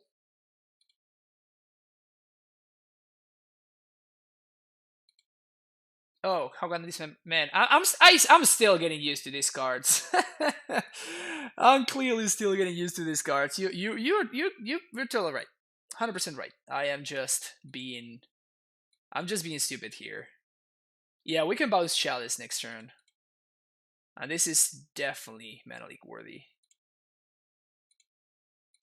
That's right. This card is unreasonable. I forget that this card is so stupid. All right, so this turn I'm gonna play it properly. I promise. Okay. No, this is just a league. I wish it was a prelim because we're like 3-0, pretty easy. So I certainly wish it was a prelim, but no, it's just a league. Stroke. Do we even want Blood Moons? I kind of don't. I'm not feeling Blood Moons against this deck. So we shave one of those. We shaved one of these. Take Ashiok out. And one Baby Tef.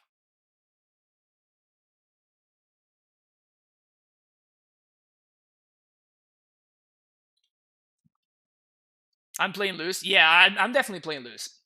I'm just getting used to the interactions and stuff. You have to remember that these are cards that I'm used to seeing on the other side of the battlefield, not on my side of the battlefield. I don't think we want Moon against Eldrazi Tron. I don't think they do enough. Especially on the draw. On the play, I would consider it. On the play, we can discuss it a little bit further. But on the draw, I definitely don't want Moon against Eldrazi Tron. And this hand is pretty damn great. So we're gonna keep it. One again on the draw. I don't think it's good enough. On the play, we can definitely discuss it because we can play it on the. But by the time, if my opponent has a reasonable turn 3, then the Blood Moon is just gonna be like a dead card in my hand because my opponent is gonna have a threat and the Blood Moon doesn't answer your threats. Blood Moon is not game over against any kind of Tron deck. It buys you time, and it's much more relevant on the play than it is on the draw, because you're more likely to be able to play it before your opponent has an established board, right? So even if you're playing against regular Tron and you go turn 1, if they go turn 3 Tron and play a Karn and you have a Blood Moon, you're going to be staring at that Blood Moon and it's going to be dead in your hand for the remainder of the game. Well, this is interesting. Do we do this or do we do this? Kevin Babao, thank you for the follow. It's very strong arguments for both. I think I'm just going to pass, because this is probably the key turn for my opponent. I really need to draw the lands, though. If I draw lands, I think we very easily win this game. But my opponent mulligan into 5, they are likely to have a very powerful turn 3.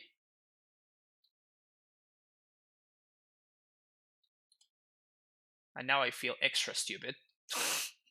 Fucking card.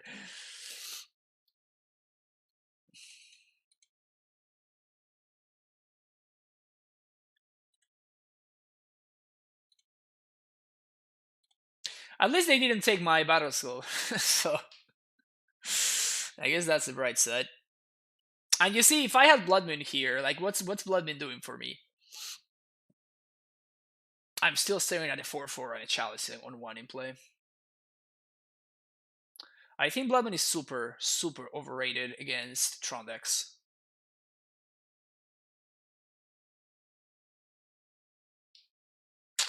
Feels bad, man.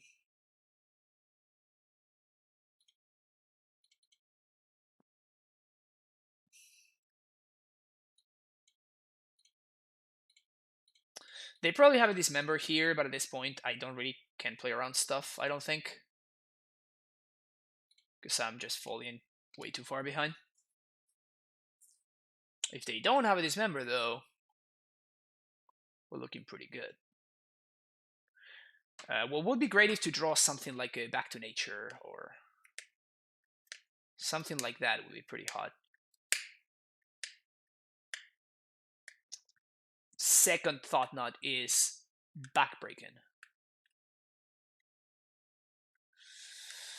Oof.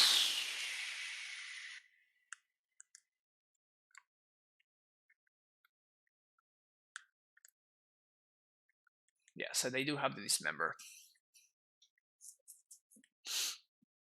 They do have a pretty strong move to 5, that's for sure.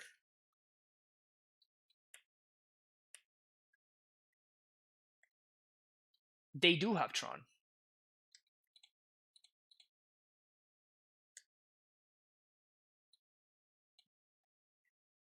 Why are you saying that they don't have Tron? They do have Tron.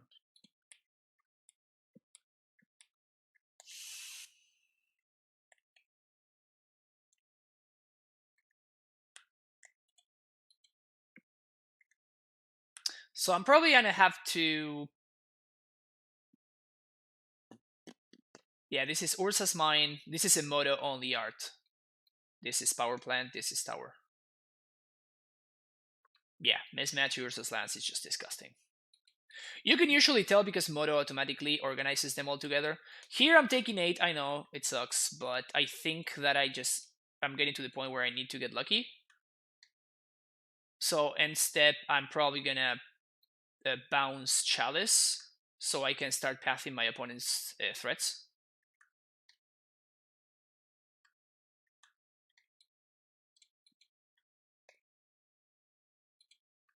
So we're gonna go bounce and draw.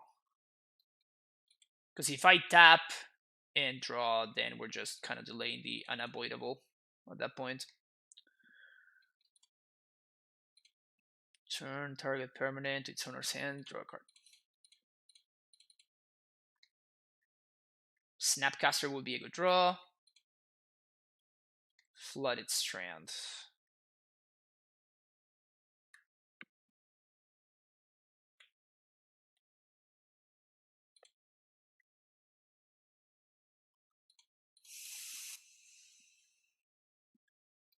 We're gonna Jace minus.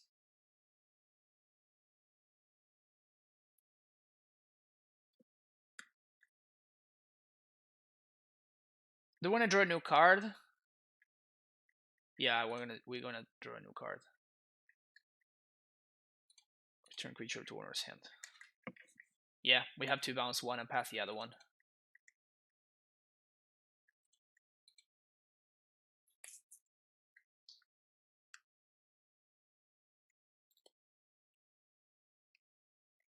We die to Ballista. We get pretty screwed by Karn. We die to Smasher. If this is my opponent playing a second Thought Knot, yeah, okay, so we can beat this. Also, my opponent just has 3 lands, so everything else they have has to be gas. 1 month to do, baby. Hey, Andrea. Wait, what happened there? I wasn't F6'd. Well, oh, I guess we lose now, but I definitely was not F6'd. Well, that sucks. All right, thank you, Andrea, anyway. Appreciate the subscription. Welcome back to the Primetime Stronghold. Died to the auto yield? Yeah, I guess so. All right, so now on the play, we can entertain the possibility of a Blood Moon or 2. What is Blood Moon better than? Is that a real question? Is that a question? That has to be a real question, right? So Blood Moon is better than what? Than the Fourth Path? Probably not. Than the Stroke? Probably not. Mana Leak on the play is also better than it is on the draw. It's better than Timely.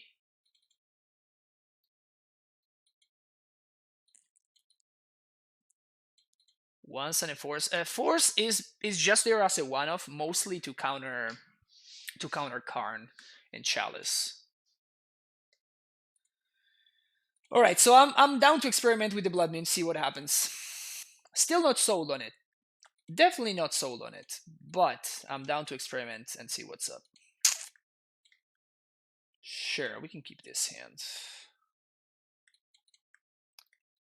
Turn 1 Colonnade, turn 2 Stoneforge. Hopefully we draw a blue card so we can pitch to this Force if we need to.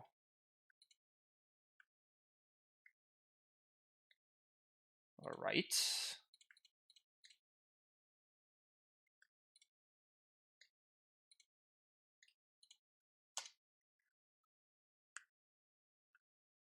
Grove was $80 a piece at one point. Yes, that is true. Then it got reprinted and the value went down a lot.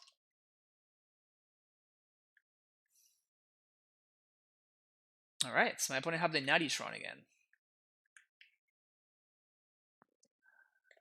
One untapped land would be great. Because if I draw an untapped land... Oh, Warping Will. That's kind of annoying. Alright.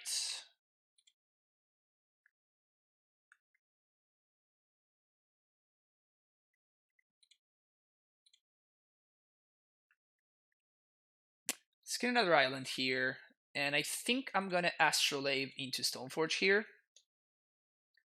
Because if my opponent plays, they have Tron or something, and they play a Tron land, or they play something that's not a Karn, then I get wildly blown out. So I think we take this turn off to try and get a little bit lucky.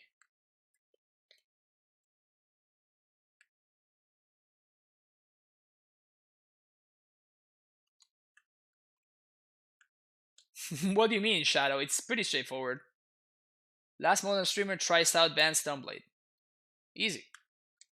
Then Amulet Cyberguide exclusive for subs. Is that confusing? Don't have another Warping Whale or Dismember or something. Bomb it.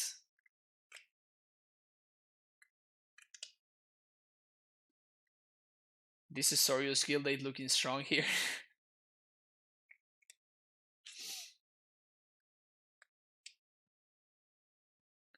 Was expecting to see more 10-10s. We've had a lot of 10-10s. Lots of modern streamers. Yeah, but when I put that title on, there weren't. That was kind of the idea.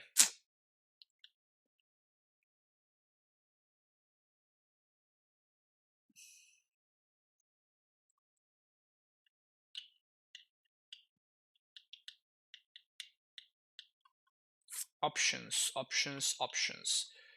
So we can Sword, but if my opponent plays a Karn, then we kind of just lose the game. So there's that. We can just hold up Force, which I guess kind of has to be the line.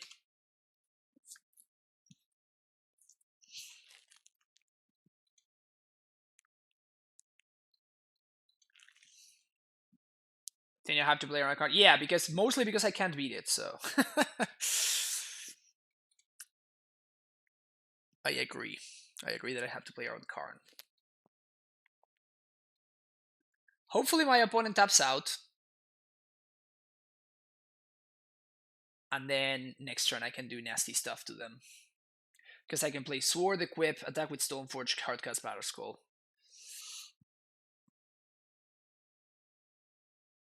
It seems like Disenchant would be good, right? Yeah, we are playing strictly better Disenchant in our deck in Return to Nature. Opponent killing it with the mismatches. Yeah, our opponent's mana base is disgusting. They have all different flavors of Tron. I feel like if you're playing Tron, like the least that you can do is just have some self-respect and at least play matching once. Like what is this? What is this nonsense right here? Like if you're the kind of person that plays Tron, at least minimum that you can do, just play some matching lands. So if they play TKS, we path with the trigger on the stack, don't we?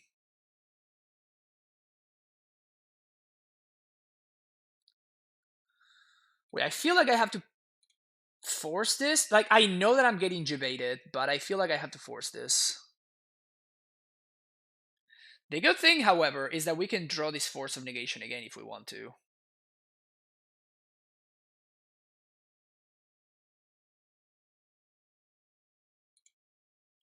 Alright, I get successfully debated. Don't have this member. Sweet. Alright, so we are looking pretty good now. So, we're gonna draw the Force. Because again, I cannot be the Karn. Oh, I'm so stupid. Wow, I'm really dumb. Whoopsies.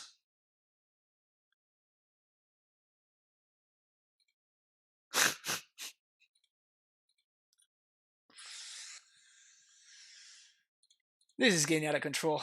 This is getting out of control, chat.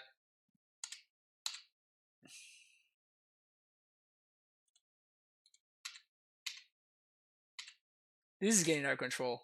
The punts are pretty damn real. Guildgate rears its ugly head. Indeed, indeed. I could have even gotten a green land, so at least it's not as bad. But I really punted this one hard. And now I even have one less Mystic Sanctuary in my deck. Man, it's all bad. It's all bad. Yeah, at least now I can beat Karn.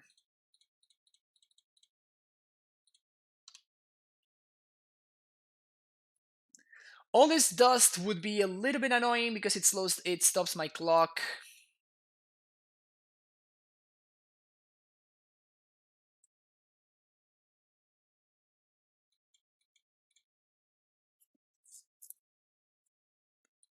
The only problem, I guess, is if my opponent goes Karn into Ensnare Bridge.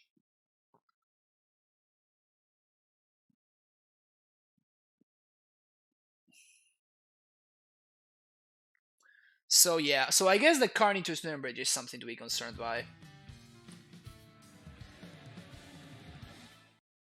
OG Trilla, thank you for the follow. Yeah, so if this is a Karn, we kind of are still in trouble. 7 mana Karn I can actually beat, which is a weird thing to say. Eugene. Okay.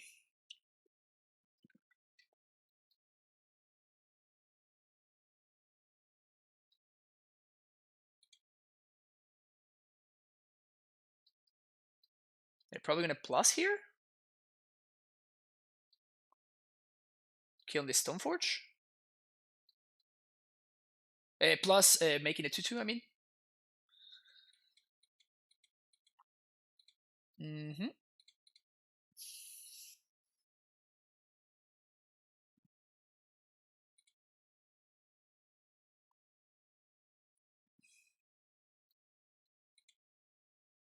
So Walking Ballista. It's a Chalice, so this doesn't do anything. Well, I guess now it doesn't even less. You think Bridge is a deck in Modern? I don't know. I have not played much against it. Disdainful Stroke.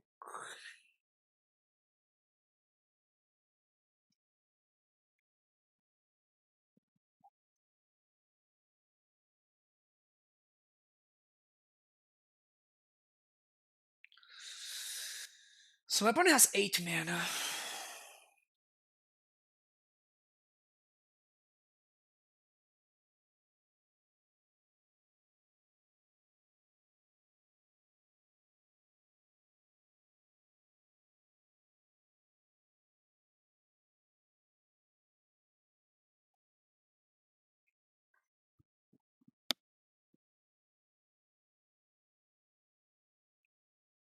So I can equip Sword to the Battle Skull, or I can equip the Battle Skull to the Stoneforge, or I can play Colonnade. I can attack with Colonnade, I mean.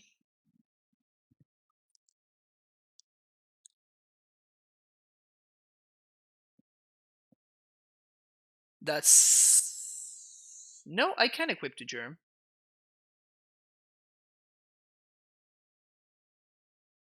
Yeah, but it doesn't have protection. Like, Stoneforge has protection, the Sword doesn't have protection.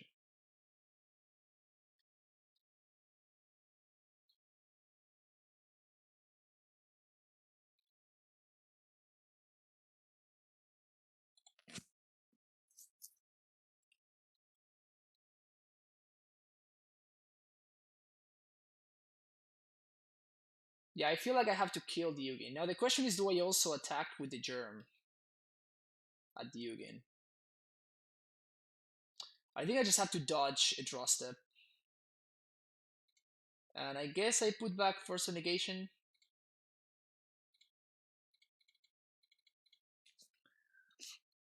It would be nice if I could equip the sword to the colonnade, but we just don't have enough lands. I think I don't want my opponent to draw a card. So I'm not going to attack with the Battle Skull.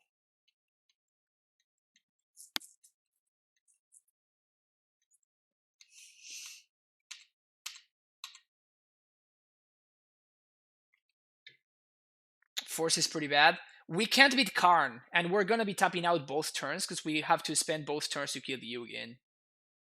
So that's what made me want to put the Force on top. Because we just cannot use our mana, and Force is a card that we at least can cast. So that was my thought process. No, I don't think I attack Germ because my opponent gets to draw a card if I do, and I don't think I can afford for my opponent to draw a card, especially when they choose which one they draw. All right, so they drew a tower, which means that they can activate this twice. Damn, we're running out of time.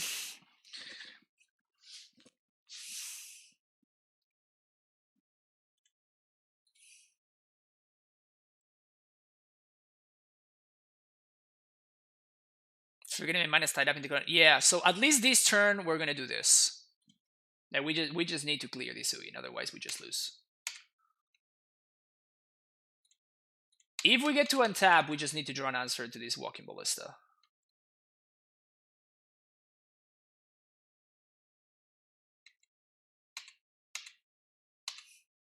But my opponent is in a situation where lands are good for them, and spells are, of course, also very good for them.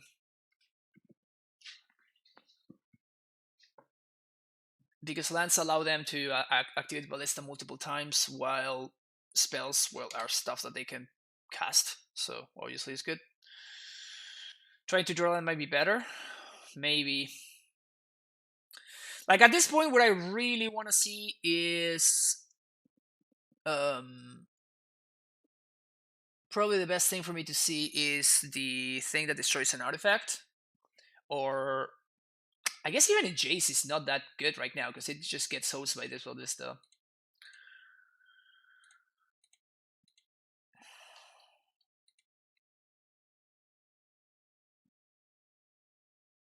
Verdict. Yeah, I guess Verdict would be pretty nice here.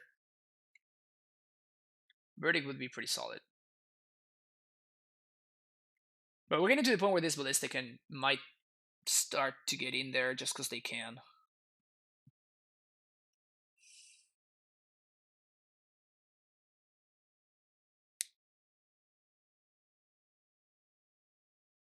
So they can activate 3 times.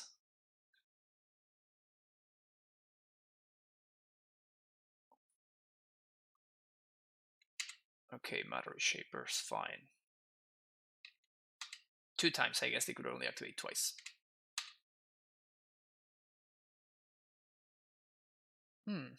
Alright. So we can snap, we can stroke, snap, stroke.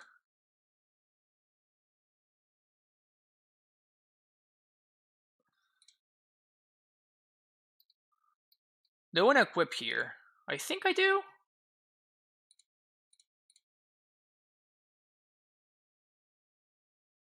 At least force the action, see what my opponent does.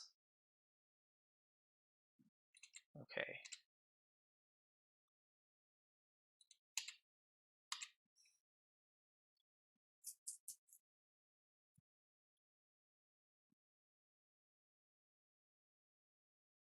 This ballista is kind of taking over. I just cannot find an answer.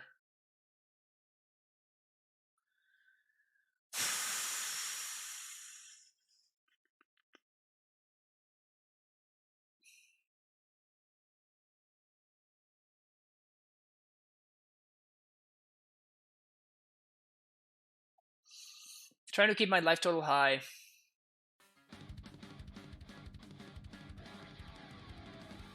My will, thank you for being here. Glad that you're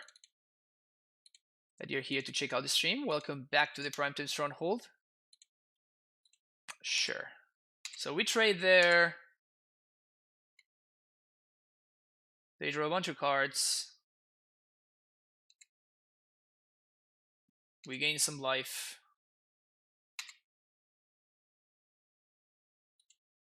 Reveal wastes. Okay. We're chilling at 24.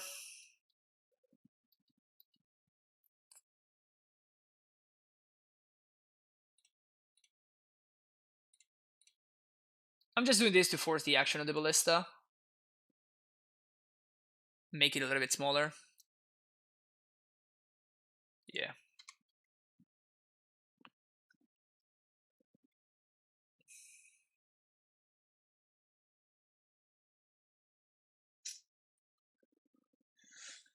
Oh, really need to find an answer. Really need to find an answer. I think that the second we find an answer, I think we're probably just in a good spot.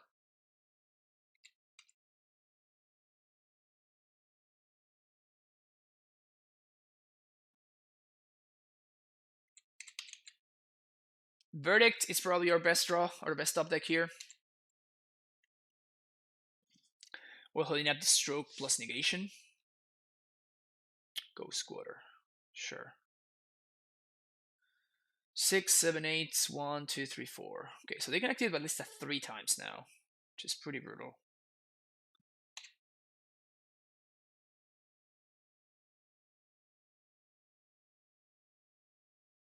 Right, a piece going Ballista aggro.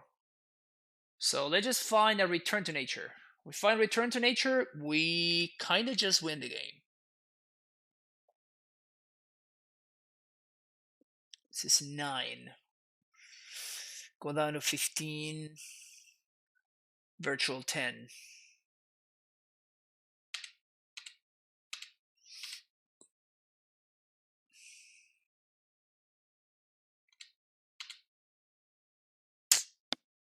It's not it.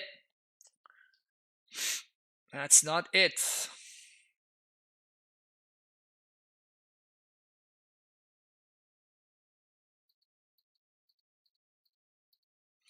Yeah, I can't even play the snappy, and we're probably just dead here. Because Ballistic can just ping it in response. Yeah, we're really need to find an answer to this guy. Just couldn't. Do you think it might be a good idea to run one off blue castle for the scry? No, I don't think it's very good. We already saw the cost of running the colony. That was a big punt on my part, by the way. It didn't end up mattering really, but it was a big punt on my part.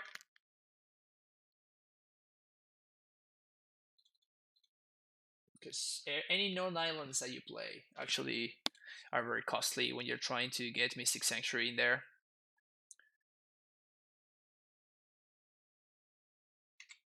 What do I think of this deck? I think this is one of the best decks in the format, honestly.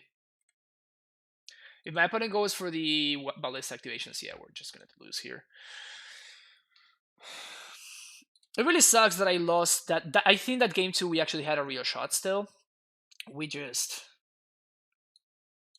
could never find. I just F6. Or I guess I didn't F6. I just had an auto yield going, and that ended up costing me the second game, which is really shitty when that happens.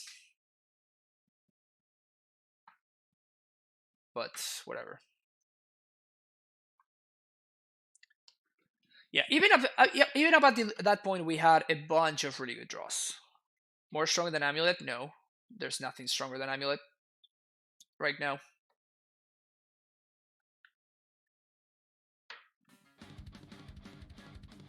Yo, Levi, thank you so much for the sub. Appreciate it. What does East Tron so strong in your opinion? It's just a good mid-range deck. Like the threats that it plays are very good. Thought Not Seer is a hell of a card. Do we keep this? This hand really needs an Astrolabe. But if we find it, it's like ridiculously strong. Even just a fetch line would be really good here. Okay, I'm gonna keep it. I'm gonna be greedy. What do I think about the new Breach grinding deck? I have not seen it in action yet. It looks good. You see 80% inbound? Probably, hopefully. Alright, what are we playing against? Amulet? Meme Brand? Pendelhaven? Infect.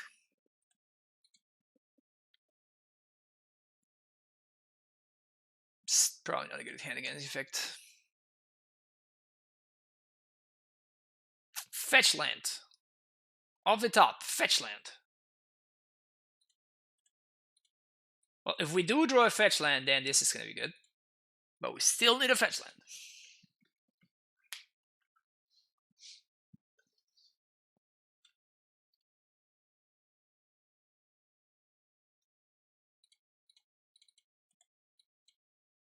I'm covering this because this requires them to use their mana in order to do anything, so... Fetch land. Please, come on, deck. Come on, deck. Why, deck? Why?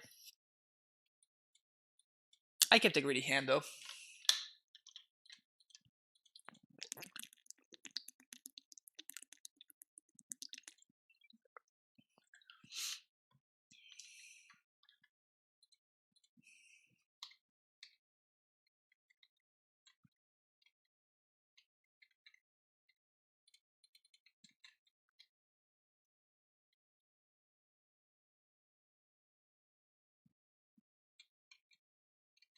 I take the 80% comment back.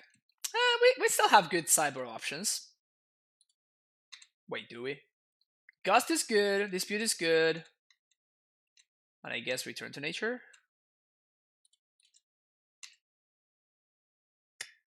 Yeah. Feels bad, man. Jeez. We were never getting there. Okay, so this is good, this is good, this is good. Anything else?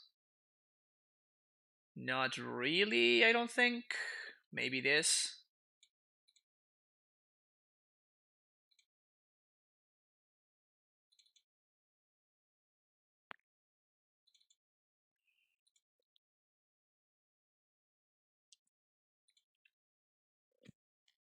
Moon is so good, you think so? This mana base is a shit show. I mean, it's not. It's fine. Like, we had a lot of really good draws. Like, all of these draws would have been fine right there.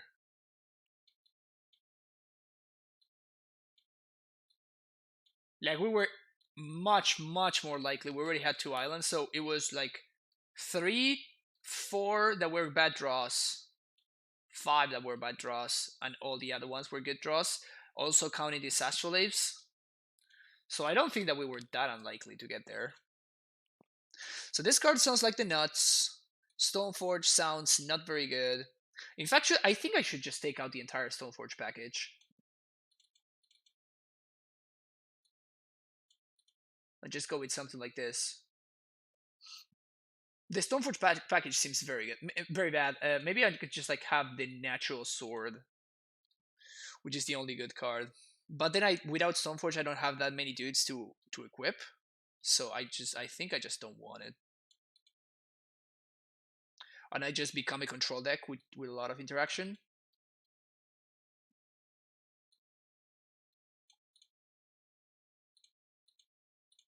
Something like this. Yeah. I did catch my Ashiok. I did catch my Ashiok, Harlan. I was quick enough. I was quick enough. Do you think Sakama can make this deck the best? Yes. I mean, we can cast Sakama, right? We have one, two, right? Red. We have green, and Astrolabe is really good at casting Sakama. So yeah, I think that we could improve this deck with one Sakama, probably one in the main deck, and I could see a second one in the sideboard. Um,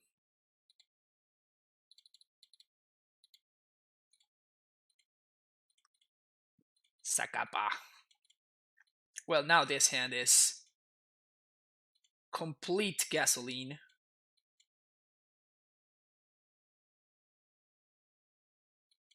Why draw back cards when you can just only draw gas? Right?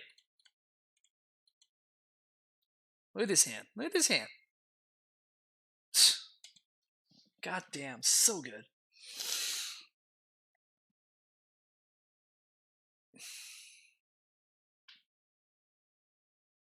Yeah, maybe we should play Astrolabe in Amulet so we can cast Sakama more efficiently.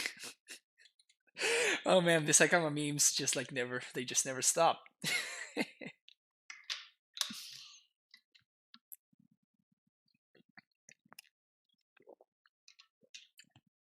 Got a creature? Sure.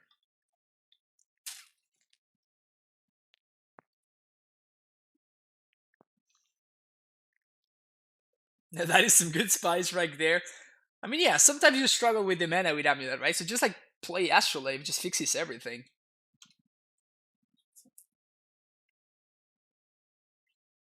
So what are we gonna do here? Do we want to Ice Fang? Do we want to Dispute? Do we want to Path? Lots of options right here. Lots of options. Scale up. All right.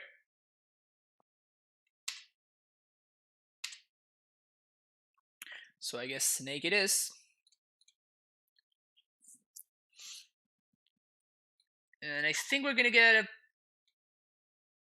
forest. Well, I guess we can't get a forest, huh? I think we just get another island, I guess. Green. Snake. Can I get my 2/4/0, please? Pretty please. They might have dispute here, though. Path main phase my turn. No, because my opponent can't kill me, right? Unless they have like the other nuts. Because we have dispute, so we can play around their counter magic with the path. But now that they went for the main phase scale up, it makes it more enticing for me to Quaddle, because even if they have a dispute here, I'm still fine. So a land that comes into play untapped. That's exactly what I wanted. And this would be, if this result, yeah, this is just a 2/4/0. That's just too much. I think that we just win the game right there.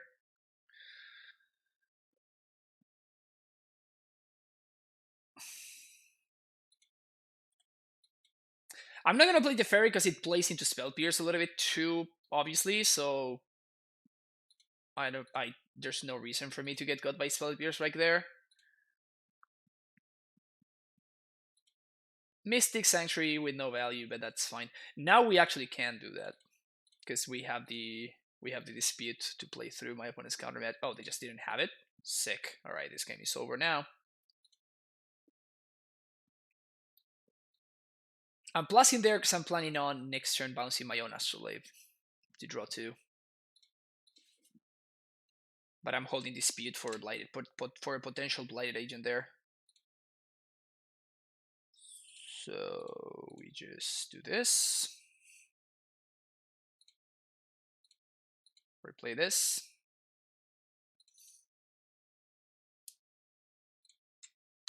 And the game is probably over now.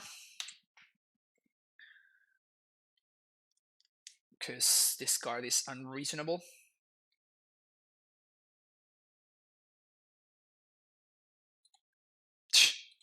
Instant speed verdict, thank you very much. We are done so. Still have a fight and way to win. Finding a way to win, it's completely irrelevant at this point. Once upon a time.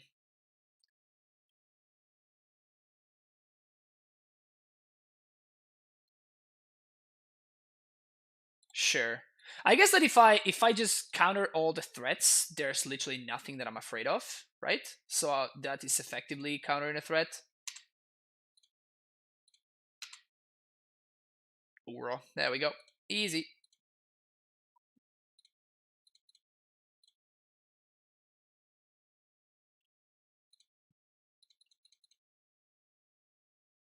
Needed to find the threat, found the threat.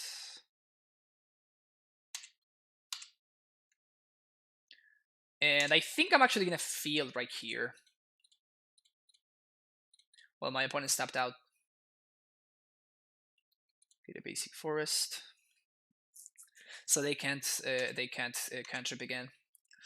We can counter Blighted Agent with Dispute, or we can Gust Glistener Elf for something, or we can just simply just Verdict.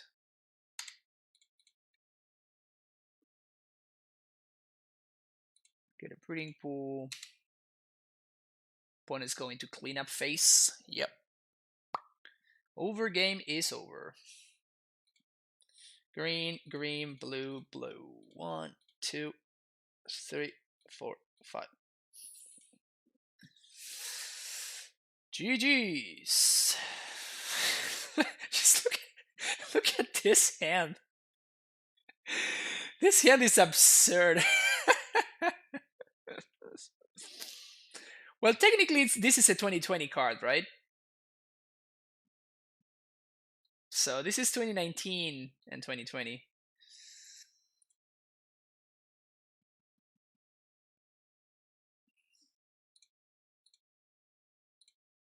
Maybe I will find a land here.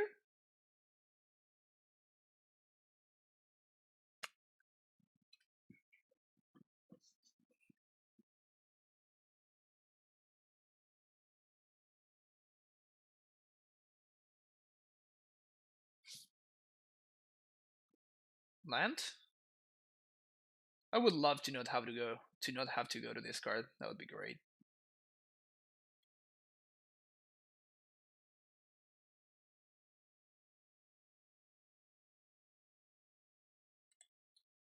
So unlucky.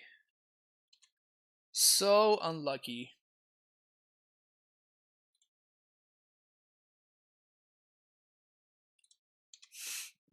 Just pitching Verdict. Just like, yeah. I don't need that. I don't need that. We're good. I should have passed end step there.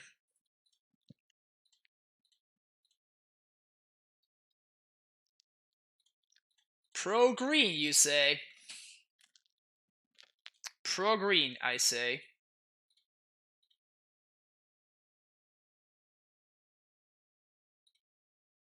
Sweet.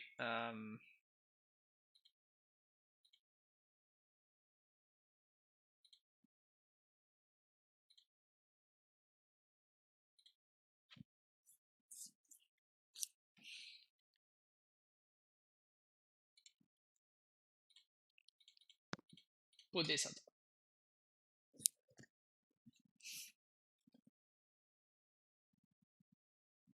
This just isn't fun to look at anymore. I know, right? This might just be a little bit too much. Just a little bit too much. Only top modern deck that isn't defined by turn is mono red prowess. And Grixis Shadow. Yeah, that's fair. Yeah, so I think that our deck is just perfect against the Infect. So we're just going to submit again. And yeah, that's probably true. Burn, I guess. Burn isn't defined by those cards. Ad Nauseam isn't either. If people think that Ad Nauseam's still a deck. I guess E-Tron is... Actual Tron is not. Actual mono green Tron is not defined by 2019 cards. Because it's much less of a baby Karn deck than E-Tron is.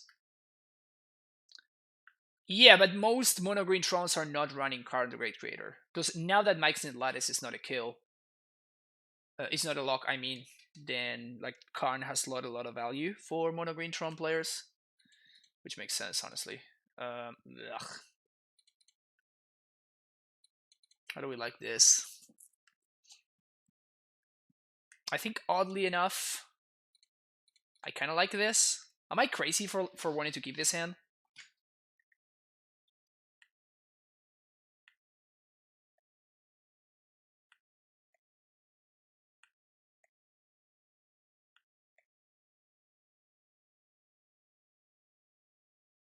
We do have some early interaction. Yeah, like we need.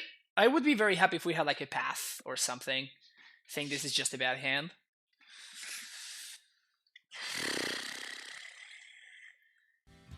Verdict is kind of reassuring. Matus, thank you for the follow. I am relying on Force, but I'm also relying on the fact that Verdict is really good at catching me up as long as I don't die by turn 3. I guess it's pretty likely that I die on turn 3, so I'm just going to ship it. Yeah, this hand is actually better. Alright, we're going to keep this. Keep bottom Sanctuary. Easy. Didn't have follow. I found that to be a situation with multiple people that were like, dude, I'm not following you. I'm like, oh, crazy, yeah. I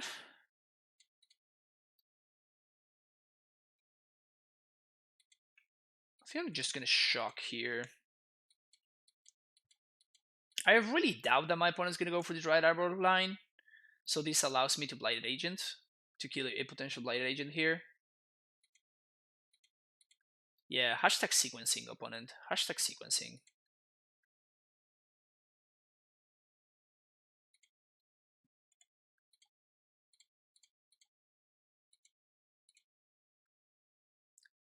Path in the Hierarch feels really bad. Because I have Mana Leak, I think I'm going to chill here.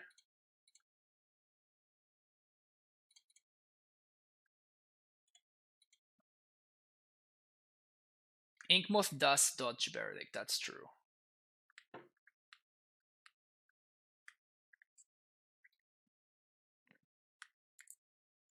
Funny that Teferi can actually bounce Dryad Arbor if I wanted to.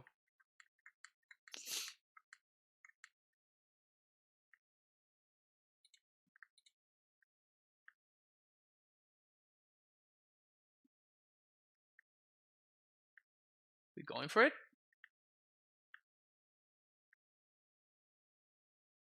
Easy.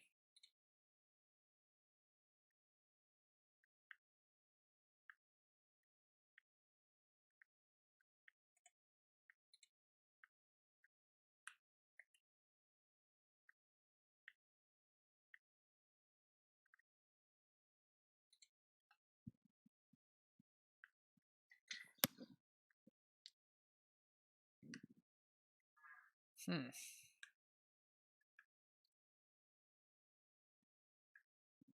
So my opponent has no Infector. So I think I'm going to take this turn to play Uro, because playing Teferi, then my opponent can just kill it very easily.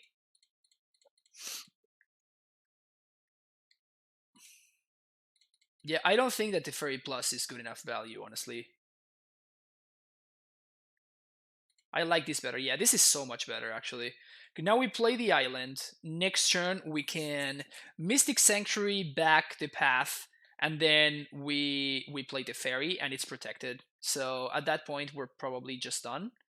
And there's no way my opponent can kill me from 21.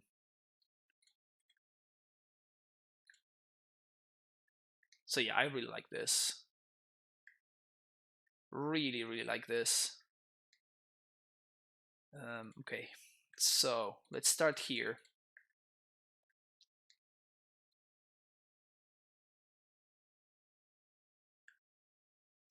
They have Dispute or something they need to counter this. Spend some money on ticks. Veil of Summer. We don't care about this.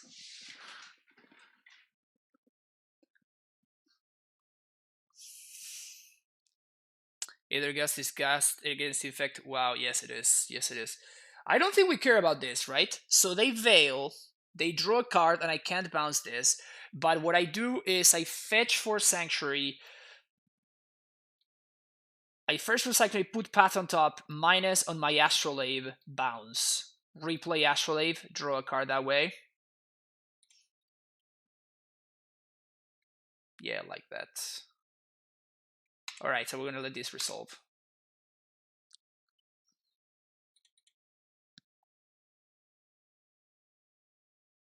Mystic Sanctuary, put Path on top. Yeah. I mean, I can even just like not replay the Astrolabe and we'll leave up either Gust or Leak here. It's probably just better to... It's probably better to hold that path, though.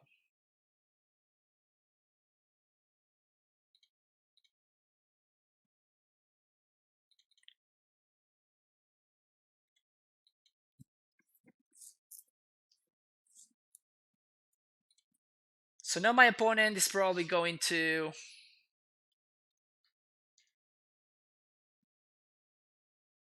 attack with this and this at the Teferi. We are going to pass the Blighted Agents while they can't protect it. Wait, what? This at me and this at the Teferi? Ah, this is not going to work out the way you want it, opponent.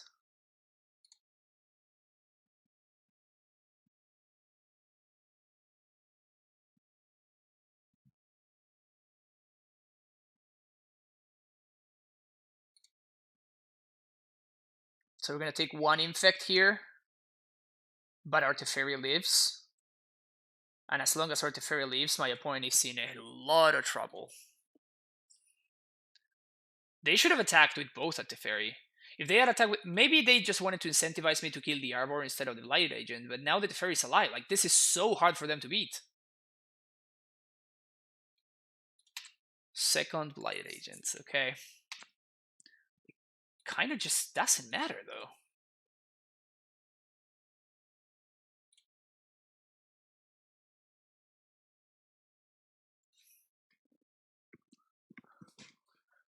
I can play Jace, put Path on top,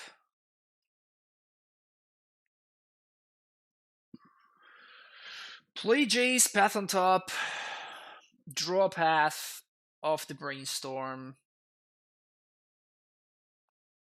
and I have an active Jace. Or I can snap Path, whatever they put dudes, whatever they use, creatures, whatever they use pump spells on. Because what I really don't like is the fact that if I snap Path, then we're out of... Yeah, I think I'm just going to Jace here. I think we're going to Jace. So Mystic Sanctuary for Path.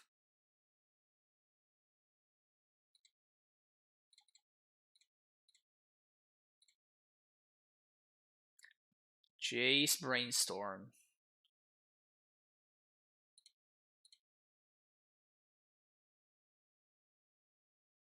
Put this on top, and I played a land already. So I guess we put these on top. And we still get options, like we might be able to mana leak something if we don't feel like pathing is good enough.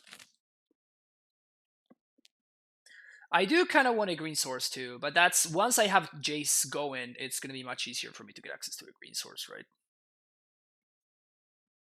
My opponent's going to need a shit ton of pump spells here. And they only have 3 cards in hand. We're drawing 2 cards a turn. Granted, this mana leak is not looking great, and neither is this Aether Gust.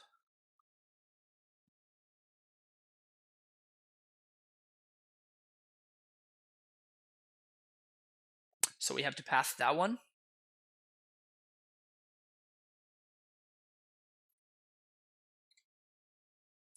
So I guess that if my opponent has double pump spell here, we just die. What if we mana leak this?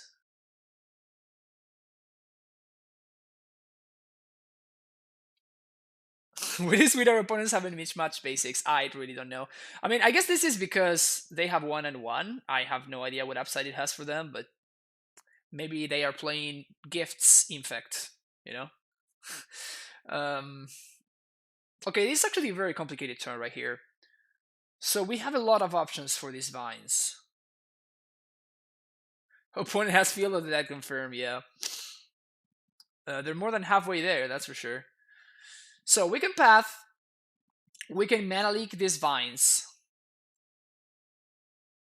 which effectively counters it. Let them have this.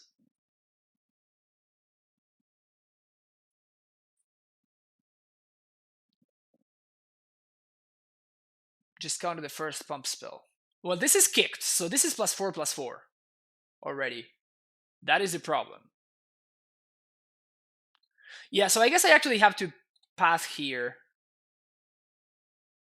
And then I have to accept that I die to my opponent having 2 1-mana pump spells. If they have 2 1-mana pump spells, I die. But this being a +4/+4 means that now they could, like, do nastier stuff to me. So they did. Okay, that's 1. Oh, no, that's not 1, actually.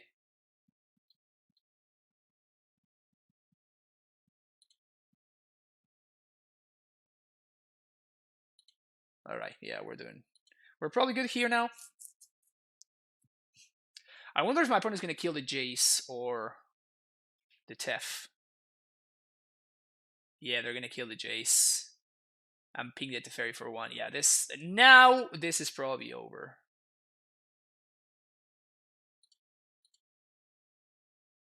Now we're probably good.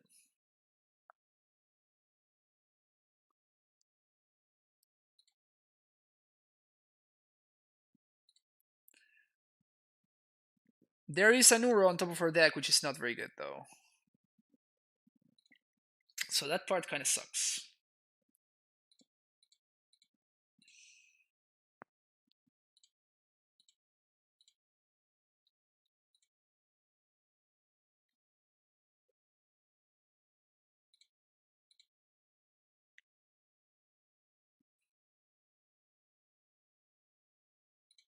Now my opponent realized that they should have killed the Teferi.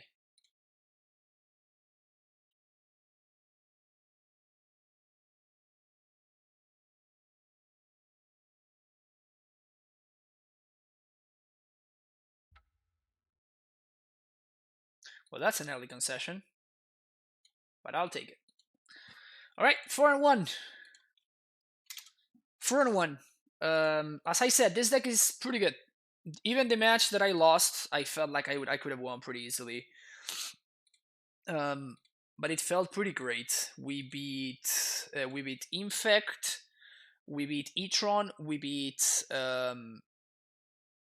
Dredge, and I forgot about the last one. And then our only loss was to Eldrazi Tron. So yeah, I like this deck a lot. We're gonna play another league. I think we're gonna have time. Yeah, we're gonna have time. We're gonna definitely be playing another league. Oh, Mono Red Prowess. That's right. We beat Mono Red. Thank you, Matus. Yep. So hopefully the second league is gonna be a little bit better than this one. But yeah, if you're watching on YouTube, thank you so much. Don't forget to like and subscribe, and I will see you in the next video. Bye bye.